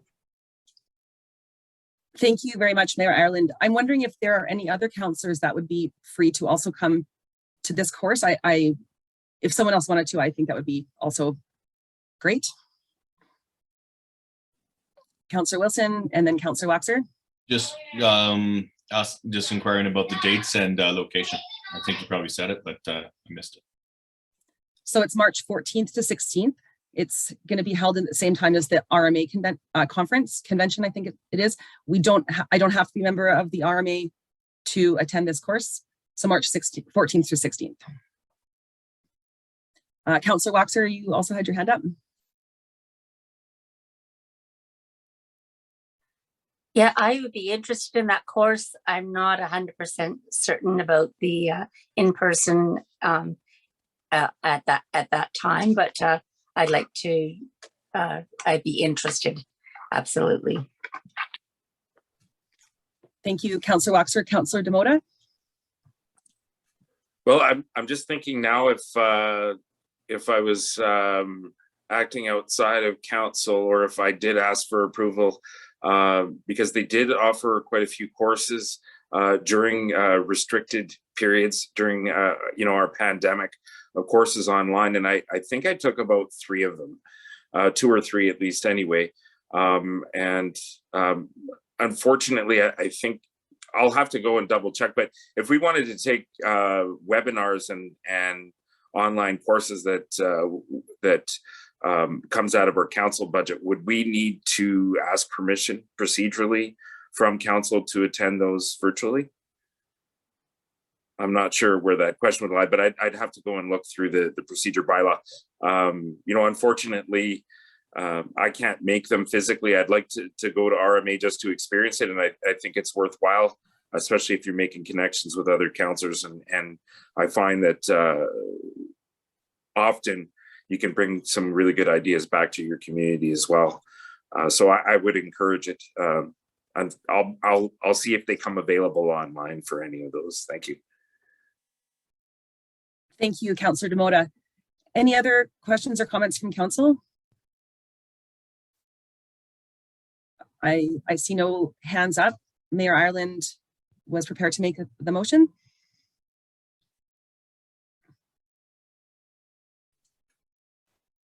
Did you wish me to repeat it?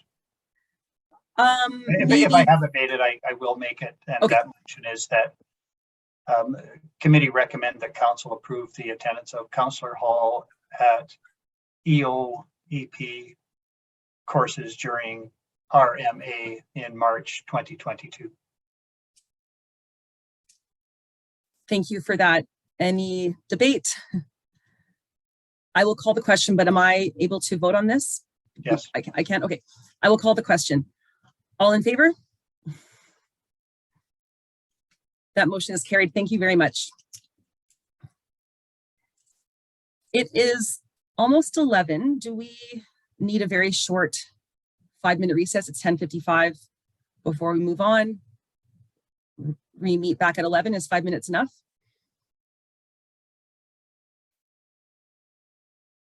Okay, I will call a very brief recess. We'll be back at 11 o'clock.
Okay, welcome back, councillors and Mayor. Moving on to item 6.5, Legislative Committee Document Review and Recommendations. I'm going to hand this over to Councillor Demota. Well, even though my name is beside it, I've been kind of encouraging getting together, you know, for a little bit on this committee. And we do have a few things that might impede our progress. Seeing as the ad hoc committee for the legislative committee was established last term, I think for a temporary time. I believe that the former chair was Mayor Ireland, and I'd like to defer to him for a little bit of the history, and then I'm prepared to make a motion after that to council. Sorry, am I putting you on the spot, Your Worship? Quite all right. I'm happy to fill in. Just by way of update and prologue to my apologies for getting us into this situation. Councillor Demota is right that sometime in the last term, council saw fit to, by motion, approve the creation of an ad hoc committee to look at policy and bylaw review, and appointed to that committee myself, Councillor Butler, and Councillor Journeau.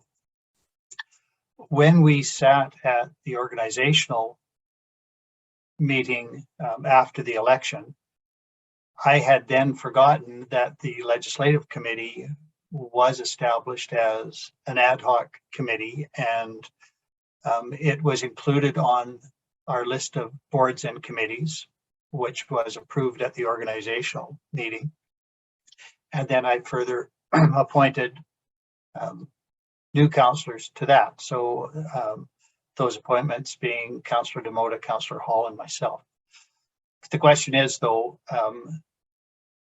does the motion at the organizational meeting validate something that was initially instituted as an ad hoc committee, and can it, or did that ad hoc committee in fact cease to exist at the end of the last term of council? So as I say, that was all prologue to my apologies for getting us in this mess in the first place, but there is, I think, a fairly easy route out, or a couple of options. And my suggestion is that council could at this time either reinstate a legislative committee as an ad hoc committee if it chose to do so, or I suppose it could create a legislative committee as a standing committee. The intent, I think, when we first created the ad hoc committee was primarily focused on the procedure bylaw, and in particular changes that were going to be required because we had to change that bylaw in any event to remove the code of conduct schedule, because the code of conduct had to be encompassed in its own bylaw.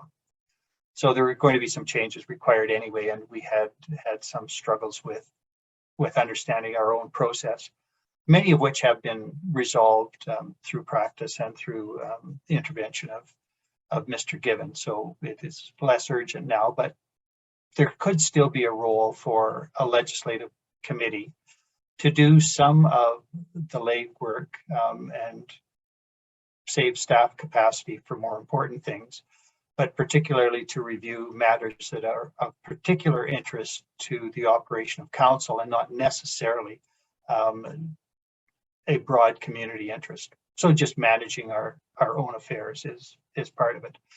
There is interest in the members that I did appoint, Councillor Hall, Councillor Demota, and myself, to continue with some efforts on our behalf to try and assist council, and we'd be prepared to do that.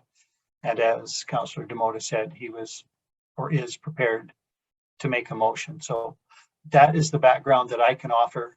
And if there's anything else that I can answer for councillors, I'm happy to do that. But then otherwise, I'll turn it back, if I may, Deputy Mayor Hall, to Councillor Demota. Thank you very much, Mayor Ireland. Councillor Demota, are you prepared to make a motion or speak? I do. Before I do that, maybe just if I could quickly ask council, I don't intend to make these discussions too long, but just to get, I'll just give you my pitch here, because, you know, I have a proposal to recommend a reinstatement or continuation of the legislative committee. However, I think that having a standing committee as opposed to an ad hoc would be more beneficial to council down the road, and then we wouldn't have to do this every year or you know, every term. So I think, and unless it becomes obsolete or is deemed unneeded, I think that as we evolve, the relevance of this committee could be helpful to council. Especially when, you know, we don't know the outcome of what's going to happen in our strategic planning session. So I think we might have more relevance, and there are other bylaws and council processes, I think, that could fall into here. And you know, the mayor made a really good point about you know, taking some of the workload from off administration when it comes to council related matters. So I would be more prepared to make a motion to recommend an establishment of a legislative committee as a standing committee. And if I can get some feedback on the rest of council and how they feel about it. Should I call you out all individually? Thank you, Councillor Demota. Mayor Ireland. Whatever way we proceed, that is, whether the creation of a standing committee or an ad hoc committee, I think there will be some draw on staff capacity required, at least initially. If we are going to establish any sort of committee, we should establish terms of reference. So I think after a vote determines whether or not we're going to have such a committee, then the follow-up motion should be to direct staff to construct some terms of reference so we know what it is that this committee is expected to do. Otherwise, we're going to wind up back in the situation that we're in now. So I think we should proceed with a degree of intentionality, but that will, at least in the initial phase, require some expenditure of staff time. And then depending on the terms of reference, perhaps the workload can fall on the appointed members of council.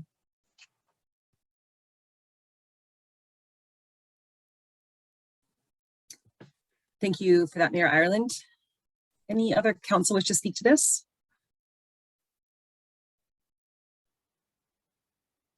Councillor Demota? Oh, I thought I saw Councillor Melnick going for his microphone there. I'm not sure. Were you going for your microphone, Councillor Melnick?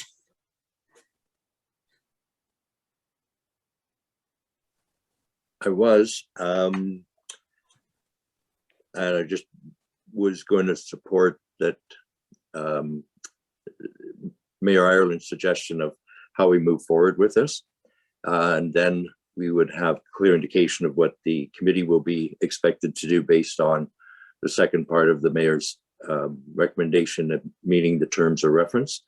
So that when we do go forward, we clearly know the purpose of this committee and it doesn't cross over into other aspects of our day-to-day work. Certainly would be in favor of setting up the committee, whether it be ad hoc or standing.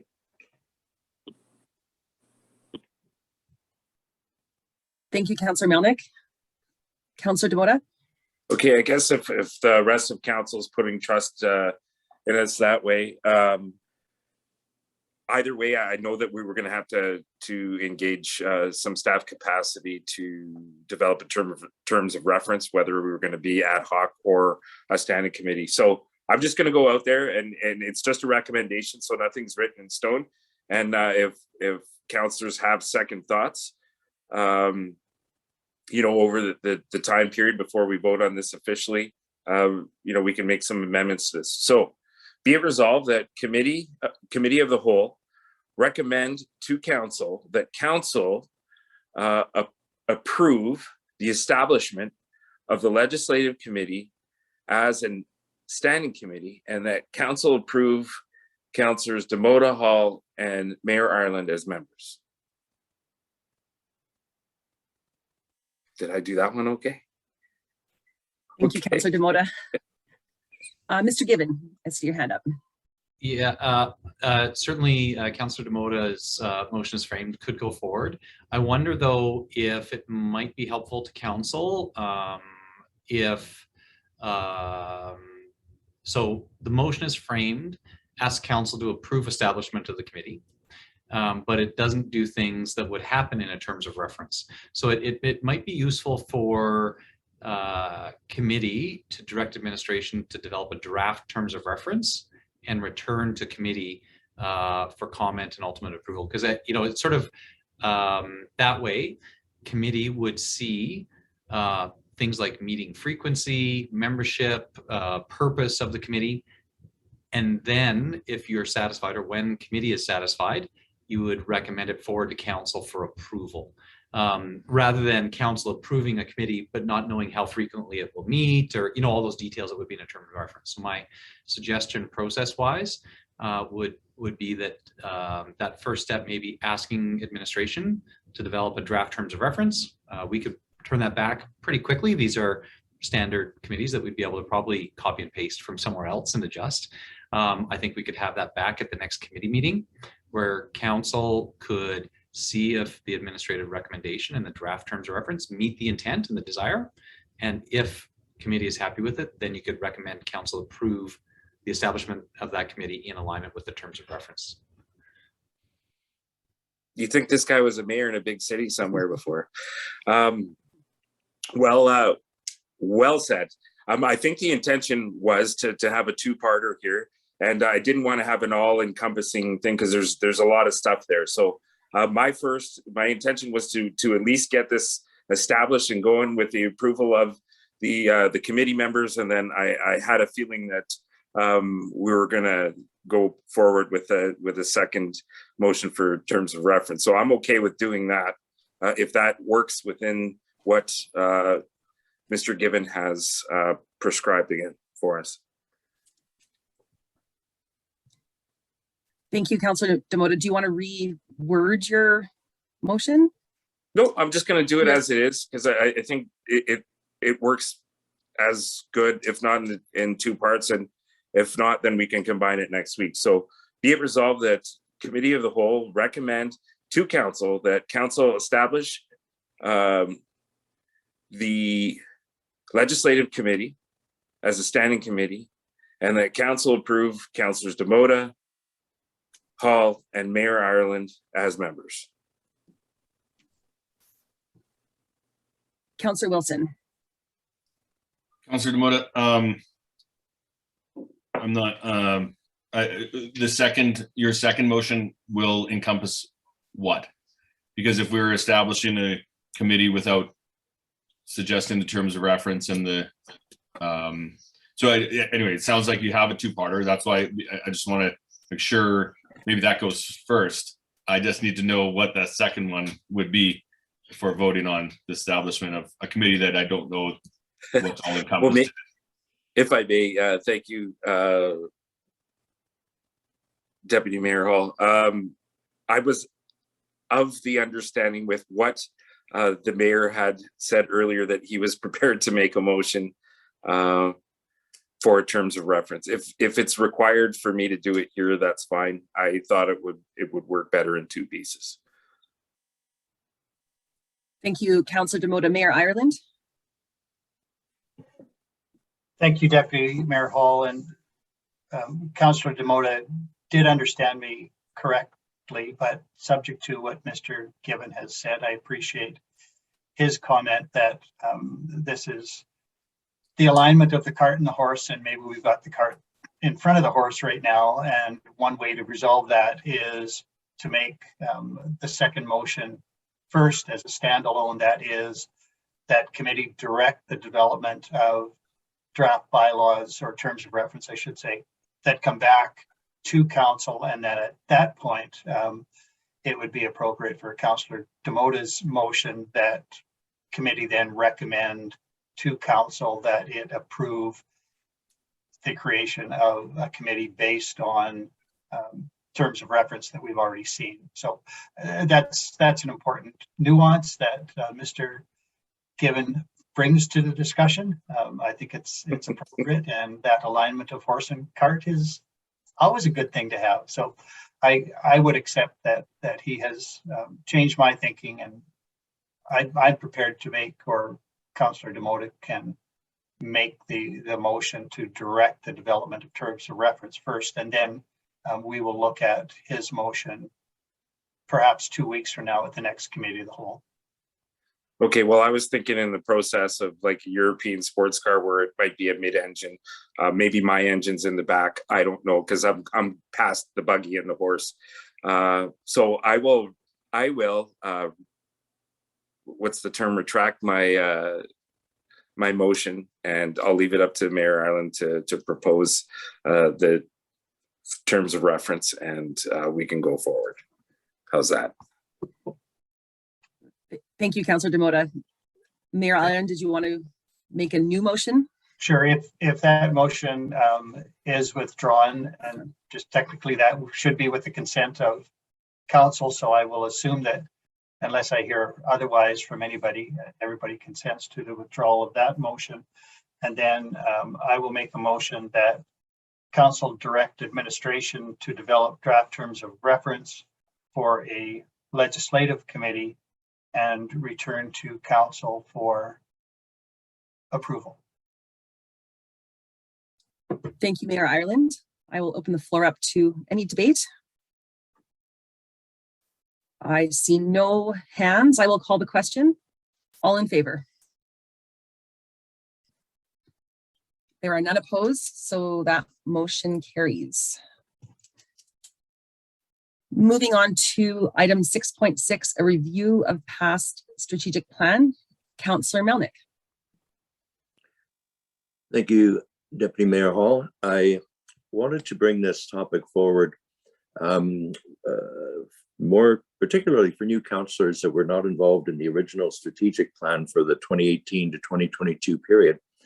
COVID, of course, really caused some issues with, I think, executing that plan. And part of the last term,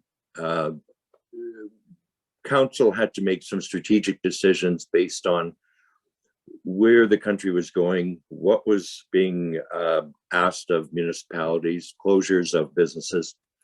And some of the strategic planning priorities that were in the 2018 to 2022 plan may or may not have been executed. I think it would be important for all current council to receive an update on progress that was made on the 2018 to 2022 plan prior to going into a strategic planning session, similar to what was done in the previous council. And I just happened to have the progress report update of August 2017 for the 2013 to 2017 strategic priorities. I think I would find it helpful, and I'm hoping that other councillors will agree. And at a certain point, I'll make a motion to direct administration to prepare that update on the priorities.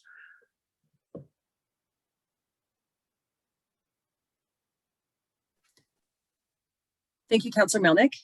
Any comments from council or questions?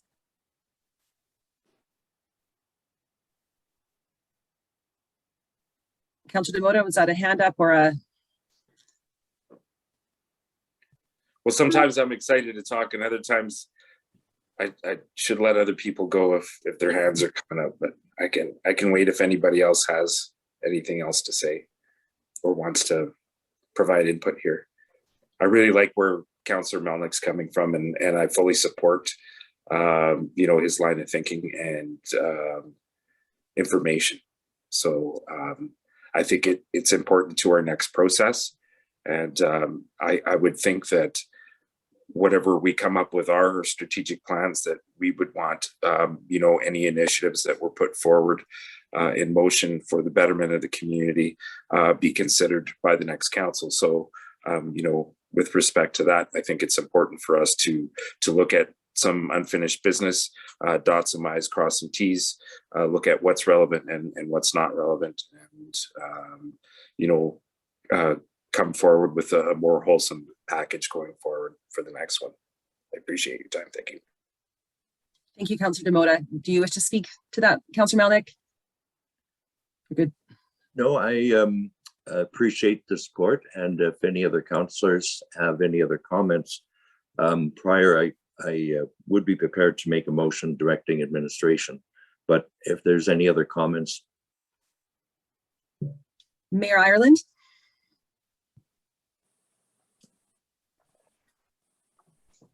I am generally supportive. In fact, I think it's an excellent idea. I think there is some groundwork already available. I know that our previous CAO, Mr. Furcho, had provided previous council with updates from time to time regarding the progress on the 2018 to 2022 strategic plan or strategic priorities.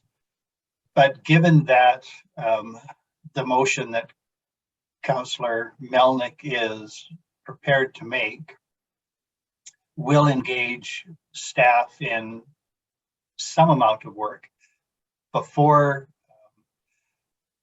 the question is called, I would like to hear from our CAO, Mr. Given, what might be any hurdles that administration might face, and whether it's realistic that we could have this report prior to early April, which is now the time that we have set aside for our own efforts to resolve the strategic priorities question. So can staff reasonably get this sort of work completed in the time available is the question. Deputy Mayor Go ahead, Hall. Mr. Gibbon. Yeah, certainly we would have a look at and see what information currently exists. If there's an opportunity to update a report format that had been used in the past, that's what we would look at. At this stage, I don't know that we have a really detailed sense of the amount of administrative effort that there would be. I would imagine that we would be able to deliver something to council prior to the strategic planning session, but that's just subject to us, if there's a motion to be made here in direction to administration, we would take that away, assess that, have a little bit of a talk over the next couple of days about what it would take to act on that. And if we saw any significant barriers to presenting something to council prior to the strategic planning session, we would come back to committee and inform you of that. I mean, essentially, if it's something that is could be very labor intensive or very costly, we would let you know. At this stage, I imagine that it shouldn't be particularly labor intensive or particularly costly, but I don't know that with certainty right now. I'd like to be able to talk with my team and come back to council. But provisionally, I would say that we should be able to deliver something to you before you go on your strategic planning session. Thank you, Mr. Given. Do you wish to speak further to that, Mayor Ireland? Thank you, Deputy Mayor Hall. No, I'm entirely satisfied with that response. It is what I generally expected, but I think it's entirely fair that before we saddle administration with additional work, we at least ask them whether it looks like it might be within their capacity limits. Thank you, Mayor Ireland. Are there any other councillors? Councillor Melnick. I appreciate Deputy Mayor Hall, the comments by our CAO, Mr. Given, and also appreciation for staff time. And I would be prepared, if there's no other comments, to make a motion that would basically direct administration to report back to the next committee of the whole as to the possibility of updating progress on the priorities outlined in the 2018 to 2022 Council Strategic Plan. Thank you, Councillor Melnick. I will open the floor to any debate or comments. I don't see any hands. I will, Councillor Demota. Well, I'm just, now that we've kind of confirmed a date though, I wonder how much, you know, capacity this puts on the hands of the consultant and getting up to speed on, you know, the stuff that that person's going to have us working on and stuff. You know, this, you know, I was just thinking off the top of my head that there's a lot of stuff in there. I would appreciate the update. Hopefully next committee of the whole isn't too aggressive, I think, for that level of information. I'm not sure if that's the intention. Was your intention the next committee of the whole or a future one? Thank you, Councillor Demota. Councillor Melnick. I think my intention was to have administration come back to us at the next committee of the whole to say whether it be possible or not, whether it require an unusually high amount of administration time and cost versus the benefit of having the update. That's where the motion would be, is to have administration come back with the possibility or the feasibility of having that strategic priorities document updated. Thank you, Councillor Melnick. That answers your question, Councillor Demota. Perfect. Any other comments or debate? I don't see any hands. There is a motion on the table. I will call the question. All in favor? There are none opposed, so that motion is carried. Moving on to correspondence. Item 7.1, the National Police Federation Community Engagement Tour. We have an attachment. I will open this up to Mr. Given. Thanks, Deputy Mayor Hall. I'll just introduce this. There are a number of things happening with respect to policing in Alberta. Council members recently attended a AUMA, or Alberta Municipalities Now webinar on the matter. Alberta Justice and Solicitor General have undertaken a study about the concept of transitioning to an Alberta provincial police service and away from the RCMP for day-to-day policing across the province. This discussion has been out in the public quite a bit, and obviously there are a number of views on that.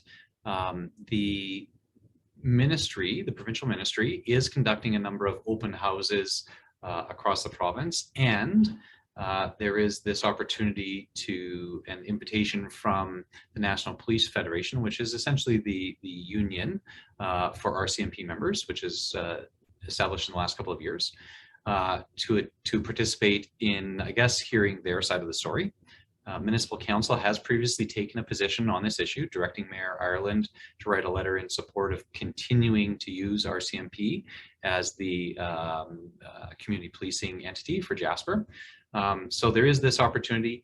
As I mentioned, there is in the correspondence, they mention online opportunities. I would note that there is also an in-person opportunity currently scheduled for February 28th in Edson.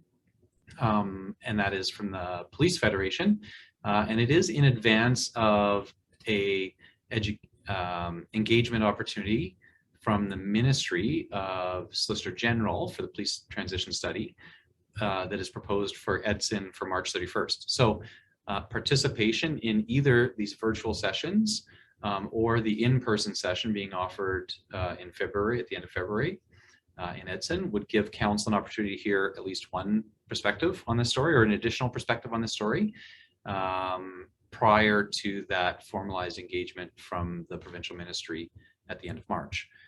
So this is here for Council consideration.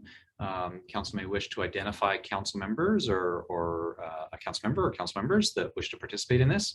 But given that it is an issue that Municipal Council has previously taken a position on, administration thought it was worthwhile to come to a formal agenda.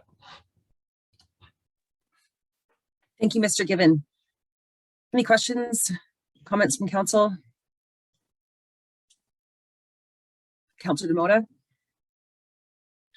You know, it's pretty sad that we're here, and maybe it's just from my circle of influence and people that I talk to at AUMA that might be like-minded and things like that. But, you know, in retrospect, when you look back at the municipal election and the referendums that were added on there, I think the reason why this topic wasn't addressed in that, you know, whether it's, you know, taking aside equalization payments and all the other things we voted on, I think that there was an understanding that it might be a flat out no by the province to go forward with, you know, provincial police. So I fully support the RCMP's presence and their importance in our province. And I think going forward with anything else right now is just, it doesn't make any sense in my own mind. So I'm all for, you know, supporting the RCMP and any conversation we have to continue their services in our province. Thank you. Thank you, Councillor Demota. Councillor Wilson, and then Mayor Ireland. Just interested on what Parks Canada's view on this is, as we are a specialized municipality within a federal park. Are we somehow insulated from the transition or a possible transition away from the RCMP? Would they have some swing? I'm not sure. Just asking. Yeah, Mr. Given. Thanks, Deputy Mayor Hall, for Councillor Wilson. That's an interesting question. It's one that I'm not 100% certain of, but I would make the observation that the Jasper is currently receives RCMP service as a part of the provincial policing arrangement, like many other smaller or rural communities. So we do not have an independent agreement with the RCMP as a larger municipality might. So by the time you get to a certain size, a municipality will essentially have a choice of whether they want to create their own police force or contract the RCMP to do that. Other smaller communities like Jasper have traditionally received policing under the auspice of a broader provincial contract with the RCMP. So I would say that if the province chose to move away from contracting the RCMP to providing the service in a different way, that would most likely apply to Jasper as well. But I think it's an interesting question of, you know, is Jasper in Alberta? You know, which, you know, I'm sure obviously objectively it is, but I don't know that our status in the national park would have an impact on that, because policing is as it is provided today in Jasper, is currently a part of that provincial arrangement, which contracts the RCMP to provide community policing. Thank you, Mr. Given. I believe Mayor Ireland had his hand up first, then I'll get to you, Councillor Demota. Thank you, Deputy Mayor Hall. Through you, firstly, to Councillor Wilson, and I suppose confirming what Mr. Given has just said, my understanding is that what police force we have will be more a matter for us in the province than the RCMP. But on the other hand, we are within a Canadian national park, and apart from being an iconic national park, we have a somewhat iconic national police force serving us. And it is important, and it's a matter that I raised in the letter. I don't know whether the letter I sent previously has been circulated to all new councillors, but I did, and I will make sure that it is then if it has not. But I did point out, apart from the cost issues that are raised by municipalities across the province, we have a separate and distinct issue, and that is that the RCMP are somewhat embedded as a historic national iconic force, and they add tremendous value to our community. So when we are able to celebrate Canada Day, as we typically have, members in red serge standing for the flag raising, is really important. We have had on occasion opportunities to have enhanced red serge program on the street, particularly for the benefit of international tourism. And it's an important element of our location in a national park. So what Councillor Wilson raises is tangentially important to us and part of our argument. So I appreciate that it is still a subject matter, even though it's not directly contingent on what police force we have. Going back to the specific matter that is before us today, the letter, I am not entirely sure whether there is any cost to register for the virtual session. There may be some cost, well, there would be at least a travel cost to get to Edson at the end of February. So I am going to make a motion at this time that, and even though it can't come to effect in time for the virtual sessions, but I saw Councillor Waxer shaking her head that there is no cost. But I will make a motion that committee recommend that council approve the attendance of any interested councillor at either the virtual sessions or the in-person session in Edson on February 28th. I think it's important that we get as much education as we can about this issue and stay engaged. And at this time, I'm sure that councillors are not necessarily fully clear on whether they can be available to attend at the end of February. But I think if we make a recommendation now and council approves it next week, we'll be in a position where at least every councillor who is interested and able will be able to attend. So I make that motion, Deputy Mayor. Thank you, Mayor Ireland. I do believe there would be a conflict with the emergency management training, which is also February 28th, I think. My question is the virtual dates. Does anybody know if it's an evening or is it an all day? Would it be the same as being there in person, Mr. Given? So there is a really large list of both in-person and virtual events. If the intent, as I heard Mayor Ireland's motion was specific to the in-person event, February 28th, if the intent was to have council members represented at those events, administration could circulate the details of all the opportunities that there are to engage in this issue, both virtual and in person. And then council members would have that information and would be able to engage in the one that's best. I think the content will likely be the same or similar at all of them. They don't appear to be all day events, but I don't know that for certain right now. But administration, if council's intent is to participate, administration can provide a listing of all the opportunities to participate to council members, and then they would be able to identify the best venue for them to participate in. Thank you, Mr. Given. Councillor Waxer? I'm looking at it. I understand that they virtual ones start at 6:30 in the evening, so they are not likely to be a full day event. Thank you, Councillor Waxer.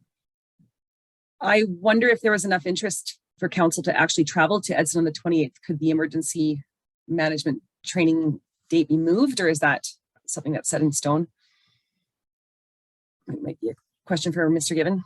Yeah. I'll say that at this stage, I know Chief Conte has done a lot of work with Alberta Emergency Management, who at this stage are planning to attend in Jasper.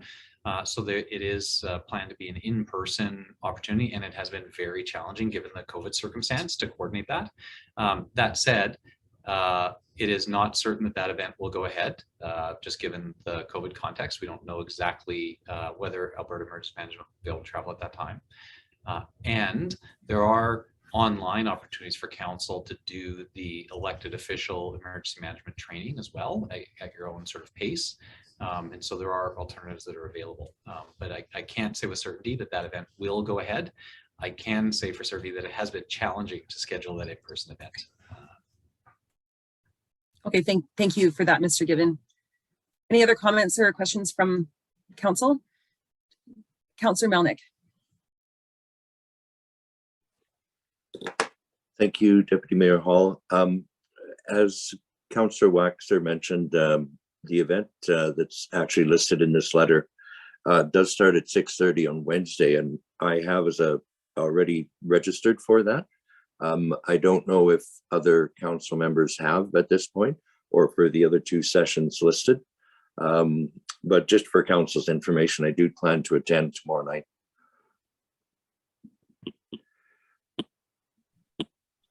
Thank you, Councillor Melnick. Councillor Waxer?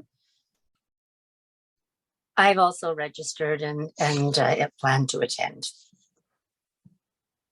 as a follow-up to the event from Alberta municipalities. And I've also been plowing my way through the Wastewater report to get a stronger understanding of the whole issue.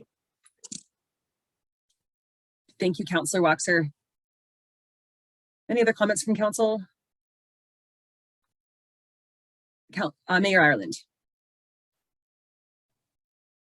Thank you, Deputy Mayor Hall. And I do appreciate that Councillor Waxer and Councillor Melnick have already indicated that they intend to attend the virtual sessions. I think that this is work above and beyond the normal duty of a councillor, but it's certainly part of what we're expected to do. But the purpose of my motion or recommendation that council approve is precisely to regularize it, because it does have an impact on those who take the extra time for this education. So I think the motion is still in order, and it would authorize any councillor, either for the virtual attendance or for the in-person attendance, recognizing that the in-person attendance is doubtful given that it conflicts with something else going on, but you never know. Thank you, Mayor Ireland. Are there any further comments or questions, debate from council?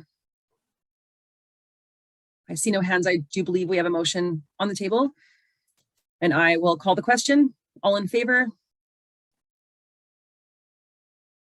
There are none opposed, and that motion is carried. Moving on to item 8, our motion action list. You have that in front of you. And I will pass it to Mr. Given. Thank you, Deputy Mayor Hall. There are a couple of adjustments. So first, you'll see that administration is proposing to adjust the target date on the first item, the Mountain Makers Arts and Culture item. We're suggesting to forward that to February. We're close on that report. There's some additional context and information that we'd like to share with the council prior to bringing that report. And then administration would also suggest that in addition to that amendment, we'd also suggest that it can be, the table can be amended to delete the speed limits item from October 5th, 2021.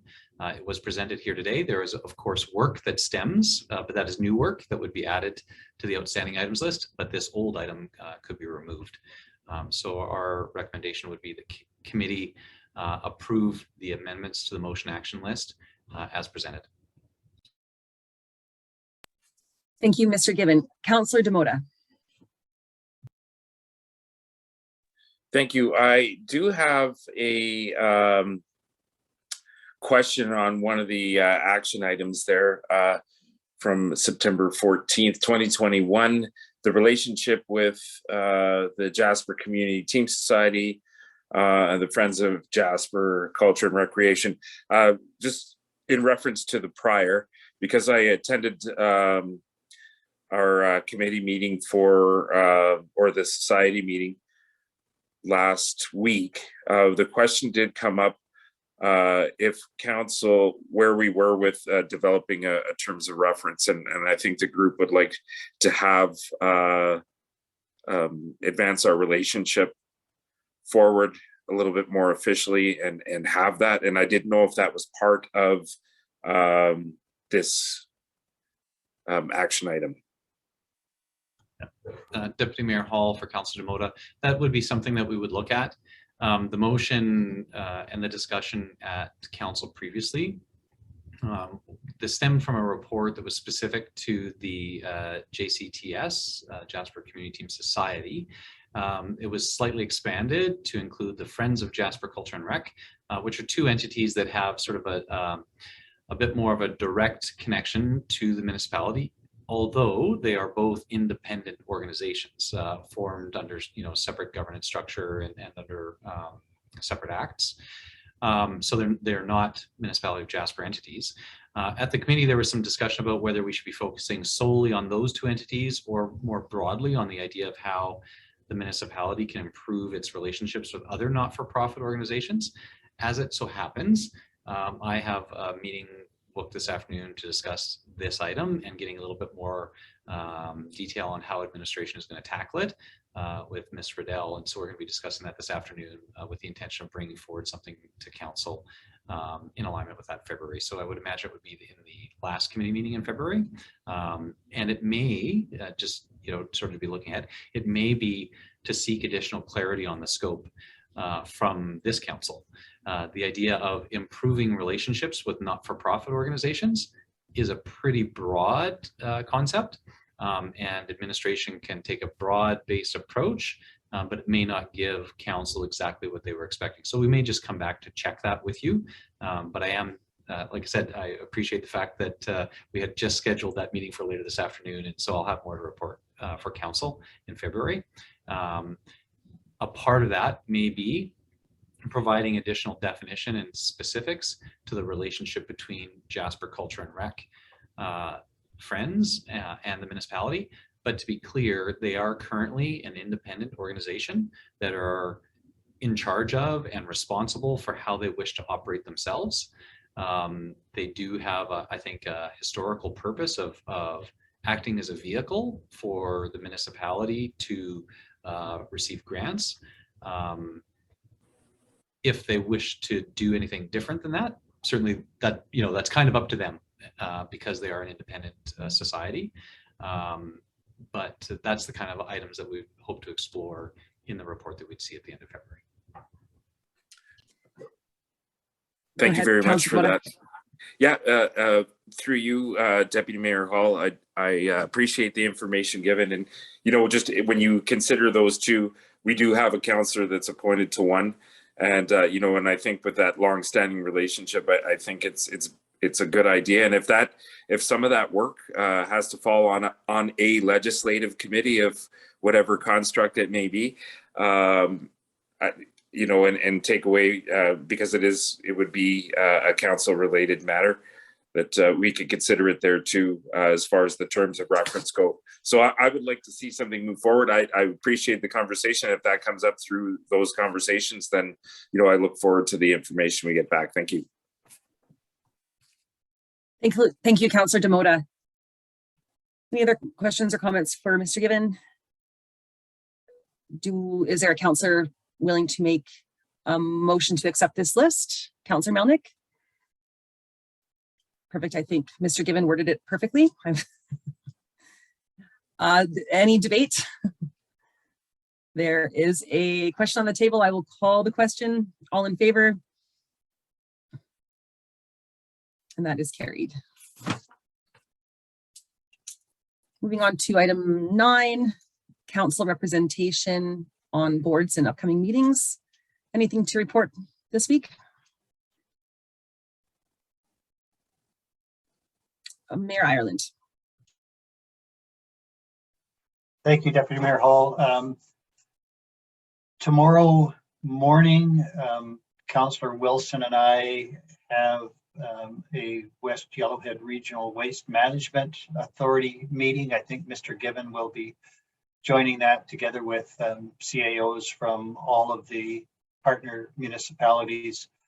We are looking at our financial statements that incredibly, unfortunately, are available early this year, which is nice. And it appears that the organization will have run a bit of a surplus, which is also nice. So we'll have to decide whether that surplus stays within the authority or gets distributed among the shareholder members. And we will have continuing discussion about the possibility of a move to commission. So it looks like it's going to be a busy agenda for West Yellowhead Regional Waste Management Authority tomorrow. And in the afternoon, I have a meeting with the Jasper Partnership Initiative. This is the first meeting after that group was held in abeyance pending the efforts of the Economic Recovery Task Force, which included essentially all of the same members and a few more. So we're going to get back to the table with the partnership initiative. I am the appointed member of that. Councillor Waxer is the alternate, and Councillor Waxer has been invited to attend tomorrow to maintain a watching brief, just so that she understands the dynamics of that group and will be better positioned to step in the event that she has to exercise that role as alternate sometime in the future. So those are the meetings that I have coming up in the short term. Thank you, Mayor Ireland. Councillor Kelleher-Empey, and then Councillor Wilson. On Thursday, Councillor Demota and I have a board meeting with Community Futures in Hinton, and I'm not sure if there's an IRC attached that day, but we will be attending that in person. Thank you, Councillor Kelleher-Empey. Councillor Wilson.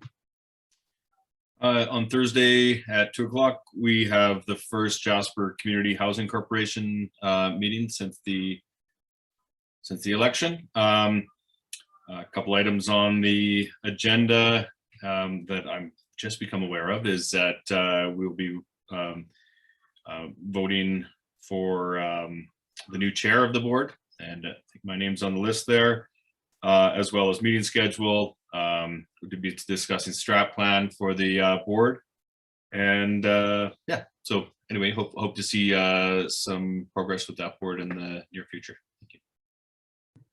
Thank you, Councillor Wilson. Any other? Councillor Millick. Thank you, Deputy Mayor Hall. I also will be attending the Jasper Community Housing Corporation meeting, my first one. And I had mentioned already the RCMP virtual meeting tomorrow night. During the community conversations meeting for recreation, I did have the pleasure of having Councillor Waxer also attend, and just interesting to hear concerns in the community, reoccurring theme about where we are with individuals' mental health issues. This current and hopefully last wave of COVID is certainly taking a toll on individuals in the community. And there was a real desire to ensure that, that outdoor recreational opportunities are available. And I think appropriate at this time to recognize administration for the wonderful job that was done with the skating rink, and that being an area where people have gathered. That was brought out and mentioned, and as well the very positive, I thought, discussion on the community calendar, which is currently being developed and is part of our website redesign. And I think those will be both, well, first, the outdoor rink, I think, is a very positive part of our community, and the development and enhancement of the community calendar, I think, will also pay us dividends in the future. Thank you, Councillor Melnick. Councillor Demota. Well, I wish we would have finished on that, because that would have been a better note to finish, this round table. I don't want to take away from any of that, because I am quite excited that for the first time, the environmental responsibility community conversations taking place at 2 o'clock, between 2 and 3. It's scheduled for tomorrow. I encourage every councillor, if you can, to chime in if you want. I'm looking forward to what comes out of it from the community. I'm not going in with any agenda, because this is something that we've been working on for a long time, and I want to see what comes out from community input. So hopefully I'll have something substantial to bring back to council next week on a follow-up from tomorrow's conversations. Thank you. Thank you, Councillor Demota. I will also be attending the JCHA meeting on Thursday. as I'm an alternate. And I just wanted to also thank administration and staff for the skating rink. I drove home last night and saw 2 parents having coffee with a fire going in the fire pit and 6 kids skating, and it was really, really lovely to see. Are there any other reports from council?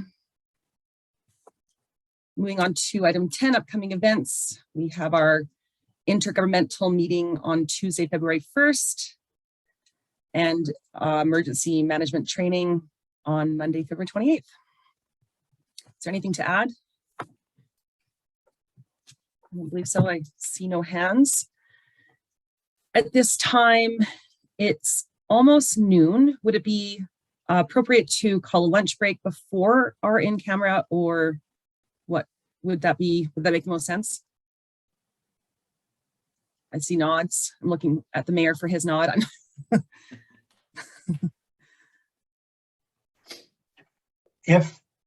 If we thought we could get through in camera in half an hour, I'd be inclined just to stay with it.